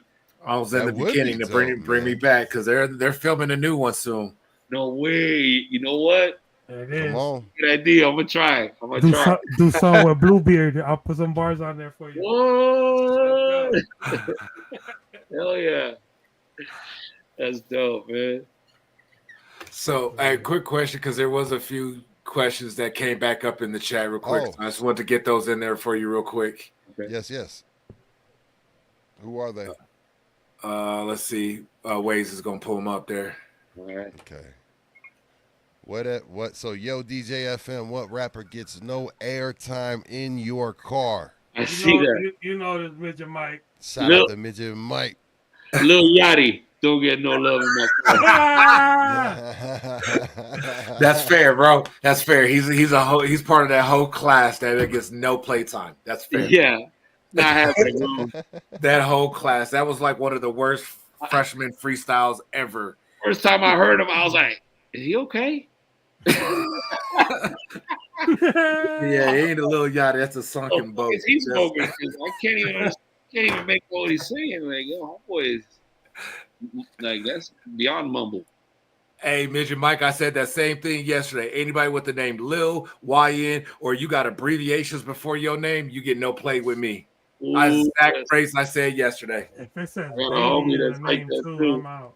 Did I watch the Get Down on Netflix? Nah, I heard If about there's it. a baby in What the is that? name, I'm That's out. a dope Hey. ass. It was a dope show about Brooklyn. Yes. It was a Brooklyn scene with DJs, B-boys, the whole hip-hop breakout in Brooklyn. It's a dope show on Netflix. You definitely should check it out. It's definitely hardcore Absolutely. B-boying. The whole it was the introduction of the MC to the DJ in hip-hop. Oh, shit. That's dope. Yeah, I'll definitely check that out. Yeah, it's a series, Thank you. man. It's super dope. Thank you. Hell yeah. Yeah, it's super dope show. Definitely something to check out. I love shit like that. Hell yeah. Yeah, I just stumbled upon it one day and I was like, The Get Down. I was like, what? And I just started watching it and I was like, yo. And then I sat there. I was like, are they gonna make a season 2? Like, Oh yeah, I hope so. Yeah. nothing ever matured of it, man. But the show itself was just so dope. The whole concept, it was rewritten from the story. It's based on true events, so definitely check it out. Got you. Okay, word up. The Get Down. I'll peep it.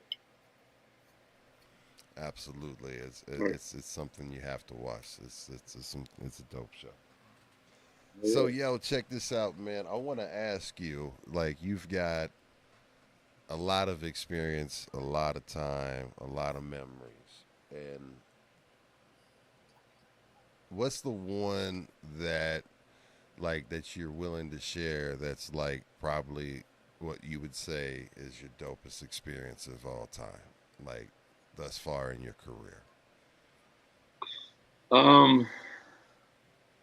Damn. You know, there's a lot of memories of the stage with Psycho Realm, obviously, because like that kind of audience became like well, they still are. It's like a cult following. Like the love is so deep, dude, that they brand themselves. Look, you got the shirt on. You know what I mean? But I've seen people with not only tattoos of the gas mask, but tattoos of myself. You know what I mean? And I think for me, that moment of seeing people getting tattoos of me was one of the biggest and most. Yeah, I seen that on their profile. That was a dope ass tat. Man, that's nothing. With the There's mask. a lot of people out there with not just the gas mask, but pictures of Jack and me. No, and the picture of you. I was talking about with the fucking mask and everything. Yeah, dude, He's sick, He's bro. holding like 2 guns or some shit. Oh yeah, that's a kid from Ukraine. Yeah, that shit was dope. Crazy. Right before that war broke out, he sent me that shit, and he was like, "Yo, man, I love you guys and shit. Look what I did." And I was like, "It's this bandana." I was actually doing an in-store appearance in Sao Paulo, Brazil, and a photographer from out there took that picture. Shout out to her. Wow. I think her name starts with the L. It's like Ludwig or something like that. She's on my IG. I'm gonna let people know again. I'm gonna look her up so you guys can check out her pictures because she's fucking amazing. She took that shot, and already I've seen like a dozen people get tattoos of that particular picture, man, because she killed it. She did a really good job on that pic. But yeah, it's crazy. Homeboy added the guns like that to it. And then I also seen Iconic. that fucking action figure they made of you. Oh man, that shit was dope with all the details. That's crazy. You pull down the mask and it's like a burned skull face. Like, yeah, that shit was fresh as fuck. Yeah, man, I'm grateful for all that shit. The first time I went to Sullen Clothing, the clothing company out here in LA, the owner of that company, Jeremy, he had like a bobblehead of me on his desk. I had never even seen that shit. I was like, this is pretty dope. Where'd you get that? He's like, I don't know. I just, I like Psycho Realm. I know Jack and this and that. I was like, oh, cool. So yeah, people would be doing shit like that, man. I'm just grateful. You know what I mean?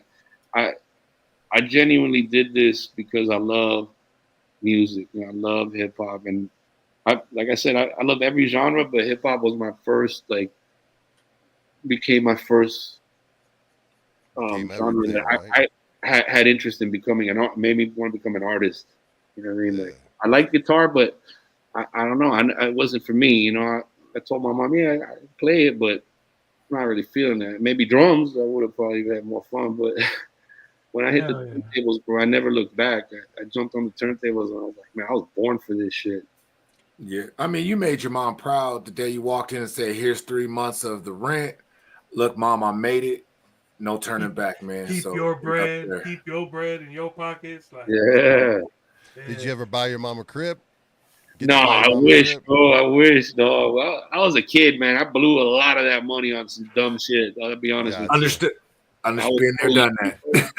What was happening, FM, I had a question for you. I know you rock on tour with Psycho Realm, but what other artists have you? I know you fill in for a lot of artists, pull up and hit you up to rock with them. Can you give us a list of a few artists that you? The first people that I got to DJ for and with, obviously, is the whole Cypress camp. You know what I mean? I've done shit with Sendog and Be Real. And then I worked for a little while with this artist named Jessie Moss. She is an artist from Australia. She was signed to DreamWorks, when they had a label for a little while. And she was on this tour she was on a few of them Vans tours. We were opening up for NERD and shit like that. Okay. And I was on stage with homegirl just killing it, man. She's really dope. She's a singer, but she kind of raps, but she got like her own style. And then let me think. Who else have I DJed for, man? I mean, bro, I'm damn near everybody back in the Miami era. When I was a kid, before I got on the radio, my boy was producing a lot of the Miami music, like Disco Rick and the Dogs. I don't know if you ever heard any of that shit, but that's the Miami shit. I was a DJ on that album, bro. On his biggest fucking records. I was just I used to ride my bicycle to the recording studio, homie. Literally. You know what I mean? And I think I got that shit in my basement, fam. Watch. Pull it out and look in the back. It says Scratches by DJ FM. No lie, homie. So yeah, I've done everything from like the Miami stuff to all the hip hop shit.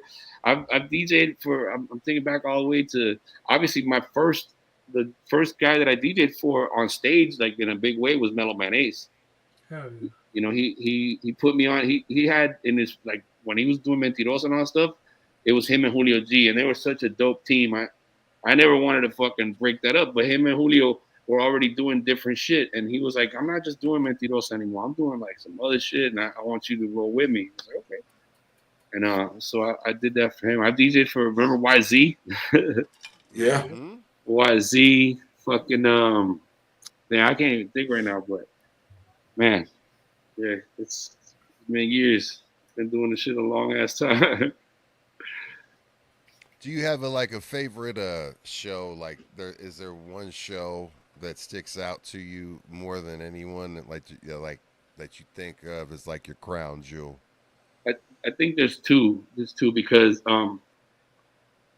besides LA and the kind of following we had in LA, the intense fucking following, and the massive crowds that we had. Santiago, Chile was the only other place that kind of had that crazy, we couldn't even walk in the streets, bro. People would fucking mob us, you know what I'm saying? And so I think Santiago, Chile was one. And then Bogota, Colombia, we did a show called Hip Hop al Parque, and it was between 60 to 80,000 people. That shit it's crazy to look over a crowd that big, bro. We used to do a Monegros festival in Spain every few years, and that thing was maybe 40 to 50,000, and it was already mind blowing to perform that way. Like when I was doing the Hot 105 festivals, there was more people, but I was just DJing, playing other people's music. It's a lot more nerve wracking when it's your shit. You know, you're in the group, and there's a lot of pressure on you as the DJ of this group. It's very different. You know what I So, mean? question, fam, like that's what I wanted to know. Like, so when you are as a DJ, you were up there, you were running the decks and everything, and you were doing it live, right? So there were no DATs that were backing you up or anything. It was all on you, right? Sometimes it was a DAT, and then eventually it became the instant replay. Okay. Yeah. And then they were trying to get me to switch over to Serato, and I was like, man, I don't want to do Serato. I don't want to do Serato. I just want to play my vinyl and hit the fucking instant replay, you know?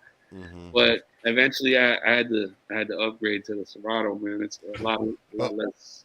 So what was that like though? But just absolutely, like you said, looking over 60,000 people. Did you ever at any point in time during that moment where you like take like did it hit you like Well, I'll what tell did you you do to keep your like composure like in well, like you know what I'm saying? when I was a kid, I wasn't cocky, but I was very confident when I would go on stage with Hot 105. There's a million motherfuckers on that long ass street.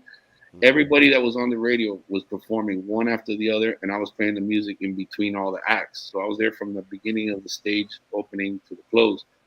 But that crowd never left, bro. And you would look with you as far as your eye can see, you can see heads and bodies all the way down there, right? You would think that would be the nerve wracking one, but as a kid, I was so pumped up and excited to DJ. I didn't give a shit, bro. I just went up there and rocked and showed off and was doing No fear. tricks. No fear, dog. Just rock. And then when I started touring with Psycho Realm, I was like, oh shit, I'm nervous, bro. I'm fucking nervous, dog. Like, yo, because we're a rap group, you know, like when I play those songs, I know people love them songs. They're gonna go nuts because I know how to make a party rock. So back to back, every song I play when I DJ shit like radio parties or clubs, I got the crowd like this, bro, the whole night. Psycho Realm is individual music. It's an artist. They might not like it. I don't fucking know. You know what I mean? We're Right. ICP's crowd and all this shit, and you know that shit is nerve wracking, shit like that. So that's where I had to learn to adjust and get used to it and build my confidence back. You know, but it's very different from any other style of DJing. Yeah. Word up. That's dope. Yo, that actually leads into a question that Midget Mike posted in the chat. He said how was your approach to production and DJing evolved over the years, especially with the changes in streaming hip hop and the underground music scene? My evolution to producing came actually when I was DJing for Mellow Man Ace. We lived in this community with all artists and shit. Actually, some of the artists that lived there were Charlie Wilson from the Gap Band, Jodeci, Digital Underground with Tupac and fucking Money B and Shock G. And actually, Money B, when he was going off on tour one day, he was like, "Yo, you can use my SP. I'm gonna be on the road, and you can just learn how to use the shit. I see you like fiending when I'm over here fucking with it. I'm like, I would love to learn how to use that shit. Are you serious?" And he's like, "Yeah, dog, take it." He lived like 2 apartments from me, so he's like, "Where are you gonna go? Right? I know where you live." So he would lend it to me when they would go on tour. When Digital would go on tour, he would give it to me, and that's how I pretty much learned how to rock a drum machine. And went from DJing to producing and shit. Started working on music for Mello. And then we started making a demo called Black Havana, which was a group that was originally just gonna be me and Mello and this other dude. But it was like Cyprus, but more on a like Cuban, like Latin, Caribbean vibe. You know what I mean? Huh. That's super dope. Yeah, yeah, I don't think I've ever said that either. Well, you keep getting exclusives. A lot of exclusives on B-Boys Underground. Make sure you guys run it back. Like Havana, bro. I actually have a question. So you had mentioned earlier that you had a mentor, you know, that got you into this industry. Is there someone that you're mentoring right now that we should be out on the lookout for, who's going to be, you know, the next big DJ like yourself?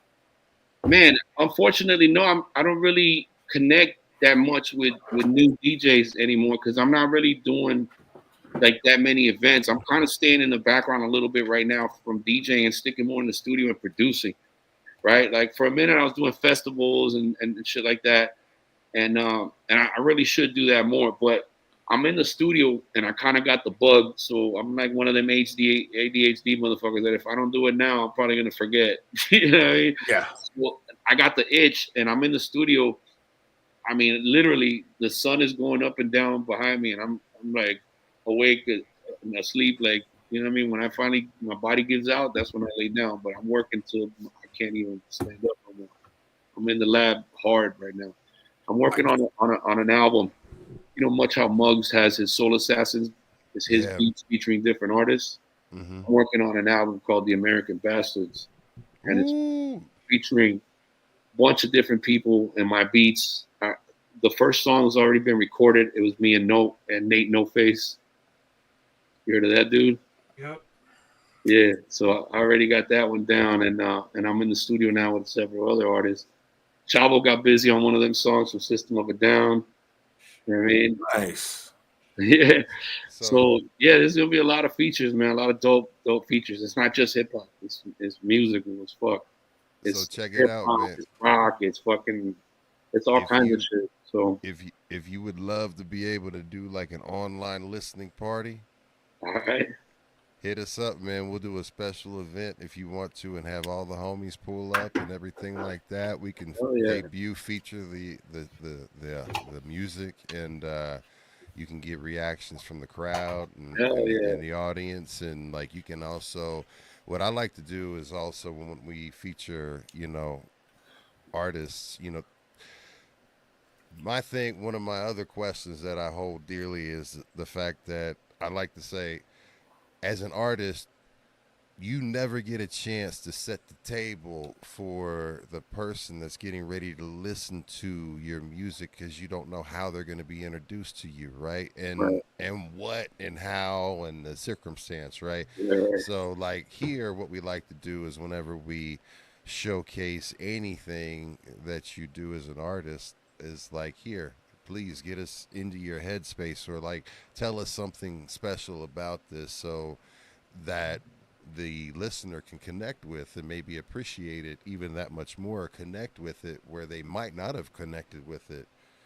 It might even had helped enhance, and bring that much more value or appreciation to your art, because you don't really get a chance to do that. So we like to do Yeah. that here. So if you're down Man. with that, we'd love to do it, bro. I'm down. That sounds good to me. Hell yeah, count me in. I'm with it. Yeah. Salute. Good. Well, there you go. You heard it first. You're gonna see it on B-Boys Underground. You're gonna hear some exclusive shit with DJ. It's gonna happen. I'm gonna put out at least the first joint around summertime this year, including a video and everything. So We'll be here. yeah. Yep. Tap Appreciate in that. anytime. Tap We'll in. be here. All right. Hell yeah, man. So we've got a segment for you, right? That this is the conversation starter, right? That every guest has to hit it. It's your gambit that you got to go through. It's the final Final battle. round. It's the final boss, right? Right. All right. So, Weeze, Yes, sir. go ahead and take it away as far as explaining why. Go ahead and get it ready.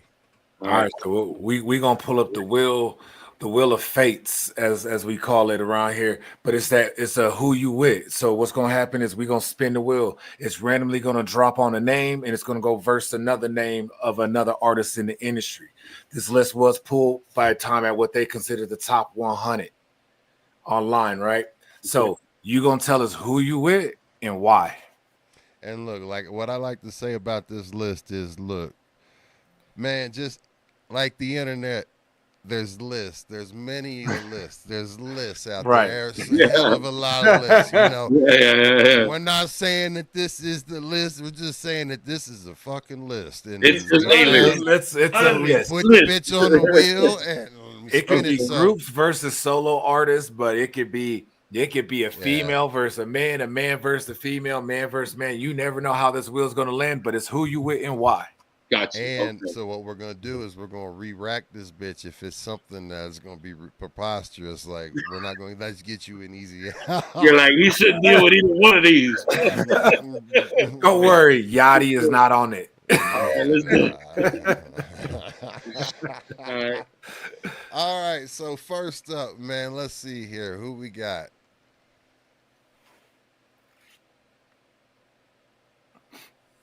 UNITY. Who you calling, man? Shout out Oh, to the shit. queen. Versus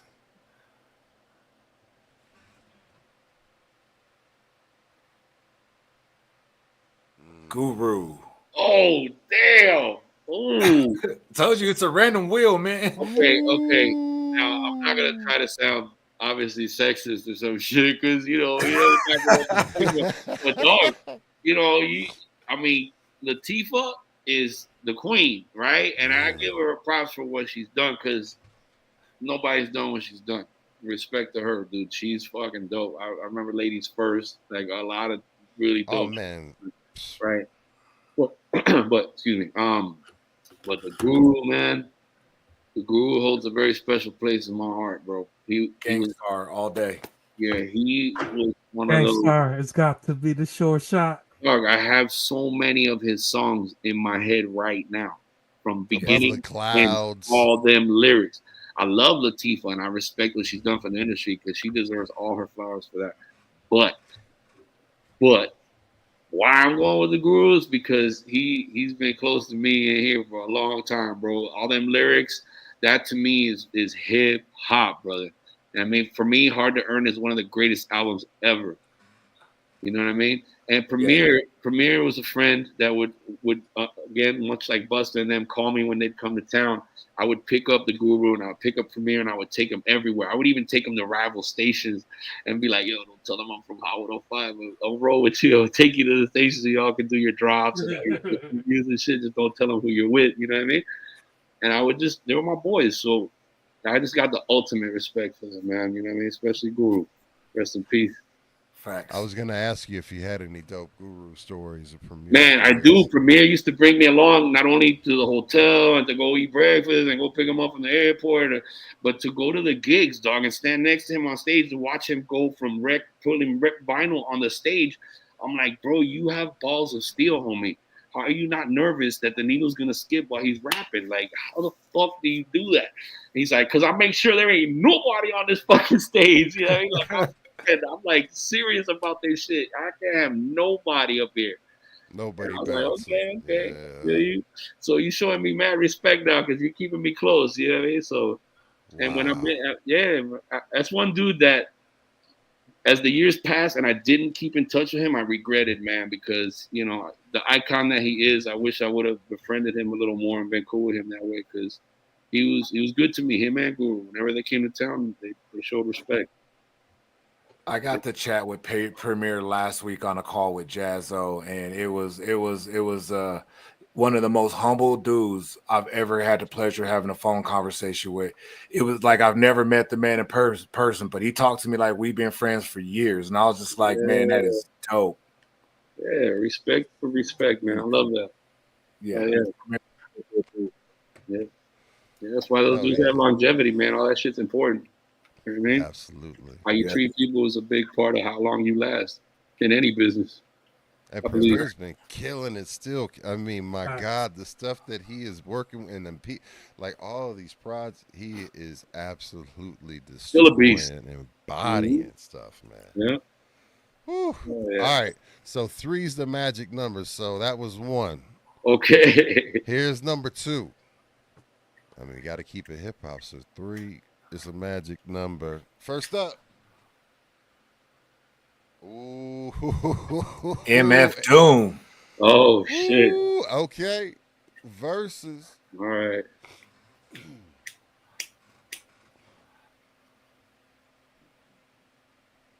Eminem. Oh, damn.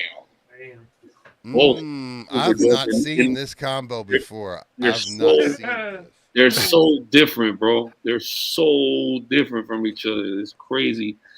But I'm gonna say M. Because for one, I like Doom. I mean, I've known Doom since he was doing his thing with third base, KMD, right? But man, Eminem, bro, he's just the beast of the beasts. He's one of the top fucking just wordplay motherfuckers you'll ever hear in rap, bro. He's It's hard to shady. compare anybody to that dude.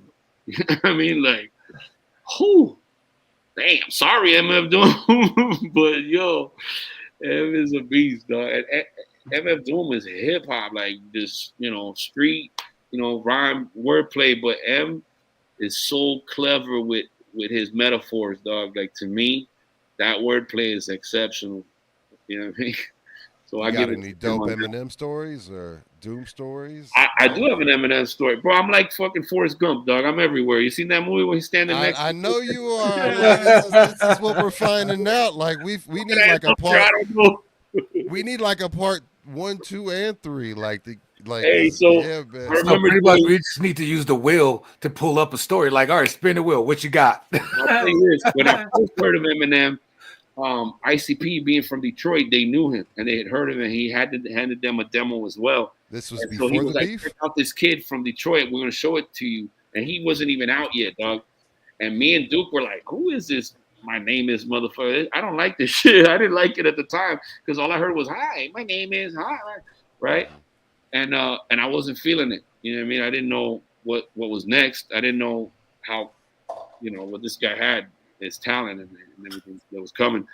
But I do remember getting off stage at a Psycho Realm show at the old Key Club down there on Sunset Boulevard in Hollywood, and seeing him sitting there by himself in the corner. And I went up to him. I was like, "Yo, what's up?" Man? He's like, "No, I just came to peep the show. I got respect for y'all. I just wanted to see what was up. I'm out. All right, And that was the only time I personally met him.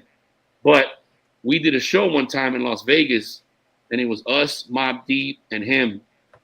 And he went on first, and they booed him, bro. The crowd was a predominantly Black and Hispanic crowd, and they booed the shit out of him during his first song. And he kind of did one more and bounced.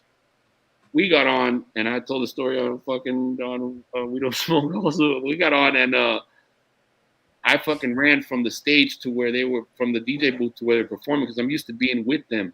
And I get out from in front of the tables and back them up on the mic.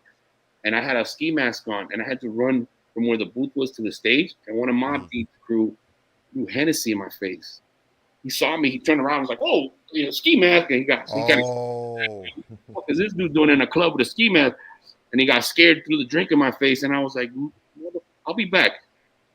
Got on stage, did my shit. And then I went over there and talked to one of them. I was like, "Where's your boy?" I think it was Havoc. Yeah. Like, "Where's your boy?" All right. "What boy? What are you talking about?" "The dude that was standing over here with the whatever." "Oh, no, I don't know that dude. I don't know." I was like, "Bro, find him, because you got like 300 cholos right here ready to stomp you out if you don't figure this out. You got like 10 seconds. Figure it out." I was mad, bro. You know what I mean? And I literally put homeboy on the spot. Like, "You're going to have to find him or it's going to be you." You know what I mean? And at that point, security came and grabbed all the dudes from my deep. Like, "You got to go, bro. These these cholos are deep tonight. We cannot." There's only like 40, maybe 30 bouncers. There's like 800 of these motherfuckers in here. There's an army. There's an army. Yeah, you ever seen bees take down an elephant? Just like jail, homie. You know what I mean? Ain't no fucking around with the numbers. I let them know, like, "Where's your boy?" They snuck him out the back door and got them all out of there quick, bro. But that was my Eminem experience. Like, Yeah, drama at that show. That show was drama crazy. at the Eminem show, yeah, bro. That's back in the days when it was dangerous as fuck to be at them Yeah, dude, shows, man. with the Psycho Realm tattoo on their heads, dog. I was like, "Oh yeah, these boys are down for us. You ain't leaving here tonight." Oh, it's a movement. I've been like, wow. It's like, yeah. Yeah. It's for real. Nah, I did my research per Boogie's request, and I did the whole market check here in Colorado, and it is loyalist to Psycho Realm out here. I told like him, they I was like, bro. bleed it. I dropped the name today with one guy, and he was like, "Are you serious?" He was like, "Do you have a connection to that? Can we get this out here? Like, hey, what do we got to do?" I was like, "Stop drooling." like he was like, "You don't understand." He was like, "Bro," he was like, how big do I'll get 10,000 plus there for that right now? I was like, damn. I was like, damn. They need to talk to Jack. I'm not personally anymore. They're doing their own thing right now. I don't even know if they're doing Psycho Realm shows at Psycho Realm. I know that Jack does solo shows, but I don't. You know, you gotta. I would contact. I'm just saying DJ FM pulling up. No. They was just that back to basics at Psycho Realm. Like, Hell yeah. Yeah, no, we talking about you and everybody. Yeah, we talking about you and that, man. The respect that you have out here is insane, man. You have a lot of loyalists to you here. I name dropped you today because I knew it was coming on, and I had a business meeting, and I name dropped you as an episode today, and it was just like, yo, I was like, that's crazy. That's dope, man. Yo, I gotta say, I mean, it's not a good thing, but I've been locked up, you know, and I even in there I seen every race, bro. Every race got that tattoo. Like it don't matter, dog. People, you know, music crosses them boundaries. You know what I mean, I seen Asian dudes, white dudes, black, Hispanic. I'm like, yo, everybody got their own love for this shit. Now, man, I'm grateful to be a part of that shit. Look, I'm in a high school yearbook, like in a. I ain't even. I was actually voted. My crazy ass was voted class president one year, my junior year, and I still have it. Like the very first year that Cypress Hill came out, they had like these pewter necklaces and I still have it. It's back there of Tomato Head and Cypress Hill, and it's got like a hemp thing around it. But I got this big ass Cypress Hill pendant on it in my motherfucking high school yearbook, like as class president. I'm like, what up, bitches? Like, hell yeah, take a picture of that shit, send it to me. I gotta find that shit. You know what I'm saying? He's gonna sign it back with a mask like you.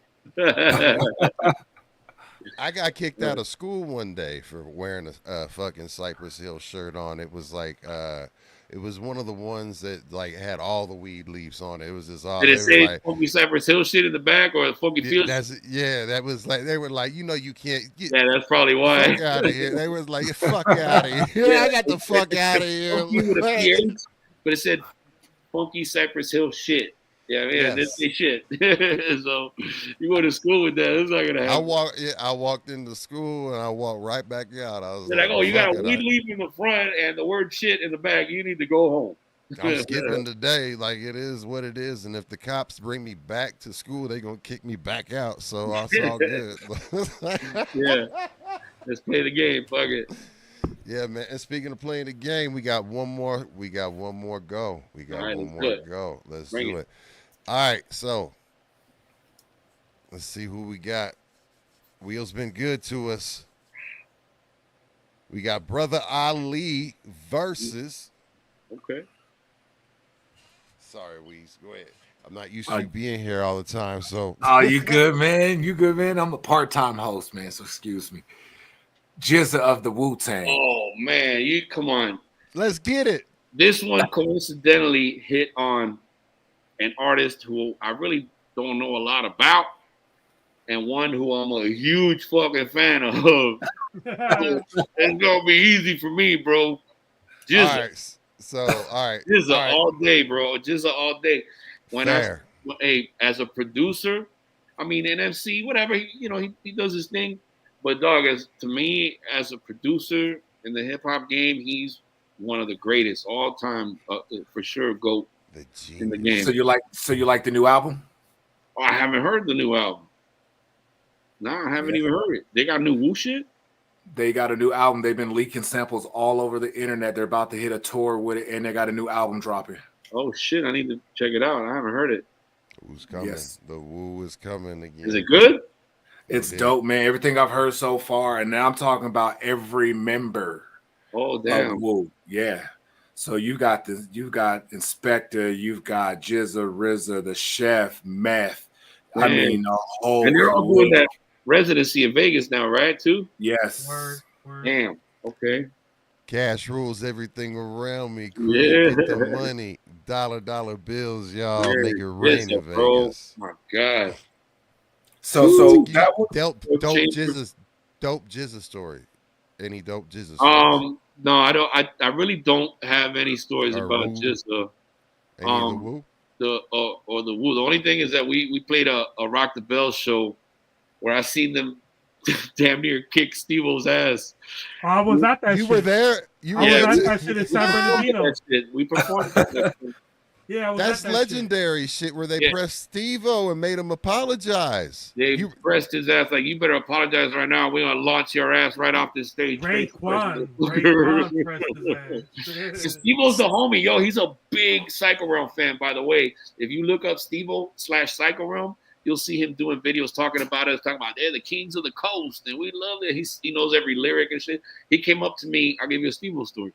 He came up to me backstage at Rock the Bells, and he started singing an album to me from the intro, which it was a speech I took from George Bush, and I chopped up his voice to say other shit. It wasn't even lyrics. He knew the album from like the interludes. The interludes, all the way to the fucking songs. I was like, oh, he's really into this shit. He's not faking it, you know? Yeah. So he's a big. And then TMZ put up a video of him at our studio trying to rap. And they couldn't even spell Psycho Realm right. They put the Psychic Realm. Oh shit! What does TMZ know about Cleo and shit, Fuck Miss out of here, Cleo. TMZ. Fuck out of here. Steve-O raps with the Psychic Realm. Call me for your next rapping, your next 12 You find it on YouTube. 16. I'm telling you, it's on there. Fucking crazy, shit, bro. that's fucking crazy. All right, so then we gotta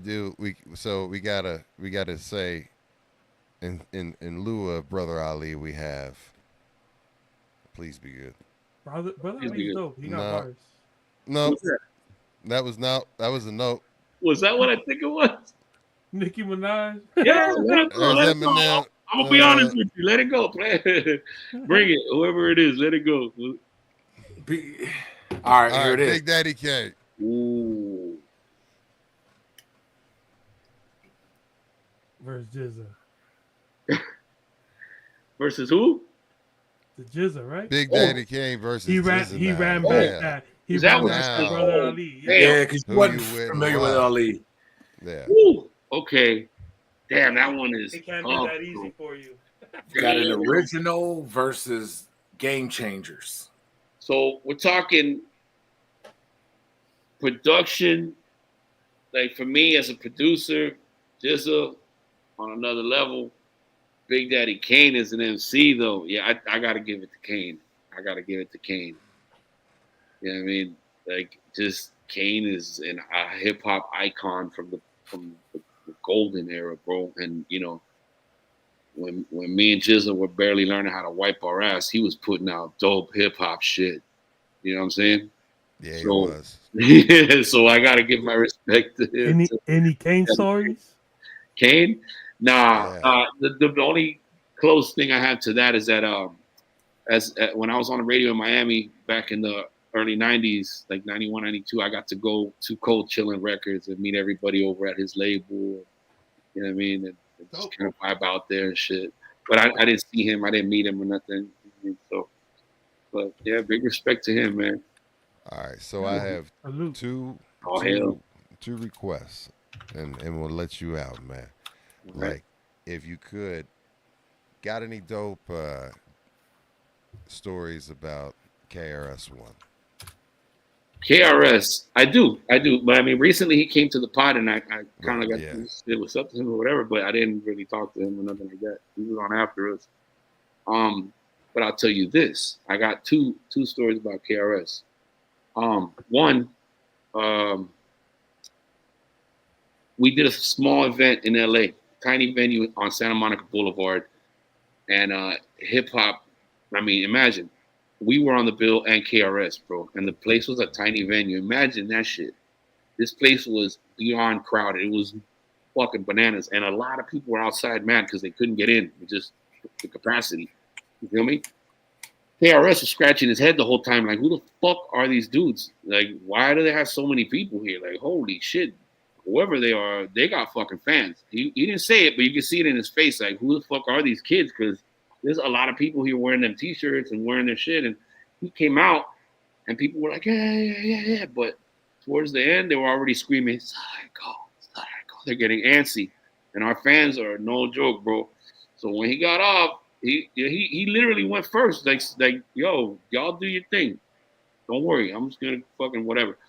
But before that, there was a different event that we played with him that included MOP and a few other groups from New York, and the promoters favored all these groups and put them upstairs in these nice dressing rooms and put us at Psycho Realm in the fucking basement.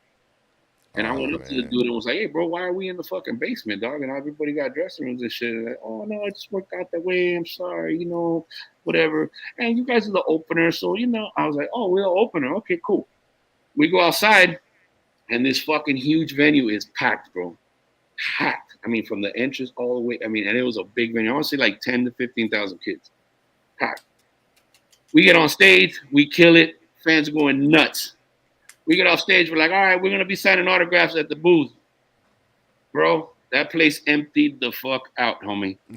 KRS and MOP performed to a fucking cricket, I think, because everybody went to that merch booth and was getting autographs. Nobody went there to see anybody but us. And I know he felt that shit because he's a fucking legend, bro. He had to be like, who the fuck are these dudes? You know what I mean? And that happened another time with Too Short and E40. We were opening for them at the con fight. It was cops against cons in a ring fighting and shit. Oh shit! I remember that being on pay-per-view and shit, right? Yeah, dog. Yeah. I came out first, and then we came out and performed inside that ring. But dude, they told E40 and them, you're gonna have to open for these guys, and they were like, "What? We fucking legends, homie. Who the fuck are these dudes?" And they're like, "Let me just show you." We opened doors, and everybody in that stadium or whatever the fuck that was wearing Psycho Realm shirts, they're all fucking Psycho Realm fans, bro. So guess what happened? It's an army, bro. E40 and Too Short had to go first. Respect to them because we're all fans. You know what I mean? But that's the way it happens here in LA because our fans at that point, especially, were deep. You know what I mean? And so we've had those moments. You know what I mean? That's amazing. Where people just don't know the power of that movement. Man. Yeah. Well, hopefully Colorado can get a feel of that movement with you out here soon. So word. Oh, damn. So the final thing that I want to ask you to share, you know, it's going to be a personal one because I want you to go back and think about, you know, when you were a kid and you listen, you talk about listening to numbers and you know, sewage is coming up out of the floor to the point where, you know, you were like, Mom, I got you, to start touring and you start producing and you start living and being a part of it, and you know, you're a DJ in multiple markets and you're breaking records and just setting records and being a part of hip hop. And this is what I appreciate about it, to all the way where you are right now in this moment. What can you share with the people out there that you have taken away, and the thing that you can say like, yo, this is the thing for me that got me through all of it? I think overall, for anybody to succeed, man, you really got to believe in yourself, and that goes despite what other people, what other obstacles people may put in your way or life may put in your way, right? Because we all have shit that sidetracks us, detours us, and gets in the way. But I think it's those with the strongest will to push through that shit that actually make it, bro. Because I always say at the door of opportunity, there's a lot of people knocking, but there's a lot of talented people who get tired of fucking knocking and they walk away. But the ones who have more will, talented or not, they stay knocking, bro. They're just at that door nonstop. And when that door opens, they're the motherfucker standing in front of it. They're going to get that opportunity. You know what I mean? If you have the will and the skill to fucking stay there and go through all the shit, then you're gonna make it, bro. There's no stopping you when you decide that nothing can get in your way. You're determined to get what you get, you're gonna get it. I'm a firm believer in that. I ain't special. I ain't fucking superhero. I don't got no power over anyone. I'm not better than anybody. There's plenty of DJs that are better than me, but I fought hard for what I got. You know what I mean? And I stuck to it. And when shit got hard, I didn't give up. I didn't give a fuck. You know what I mean? The one thing I will tell you that you have to be careful with is that people will take advantage of you. As I said earlier, if they see that you have a genuine love for it and you're willing to discount your value, they'll take advantage of that. And so you have to know your value and you have to claim it. You have to go in there and see the business side as well as the artistic side and not let yourself be taken advantage of. You know what I mean? Salute, man. Much love to you, fam. And, Lord, thank you, man. Thank you so much for blessing us with a dope ass episode, man. Appreciate you for having me, man. Thank you. Dope stories, your presence, everything. Big love, yeah, bro. man. So check this out, man. There's a button that I gotta press because this is a beat by my brother Herbs One, usual suspect since day one. We play this, and it's time for shout outs, man. So we're gonna start with you, DJ FM. Please bless us. Give everybody your shout outs, fam. Yo, big shout out to B-Boy Underground, man. B-Boys Underground. Yo, big respect. Y'all doing your thing, you're doing it right. With the right respect for hip hop, you know what I mean?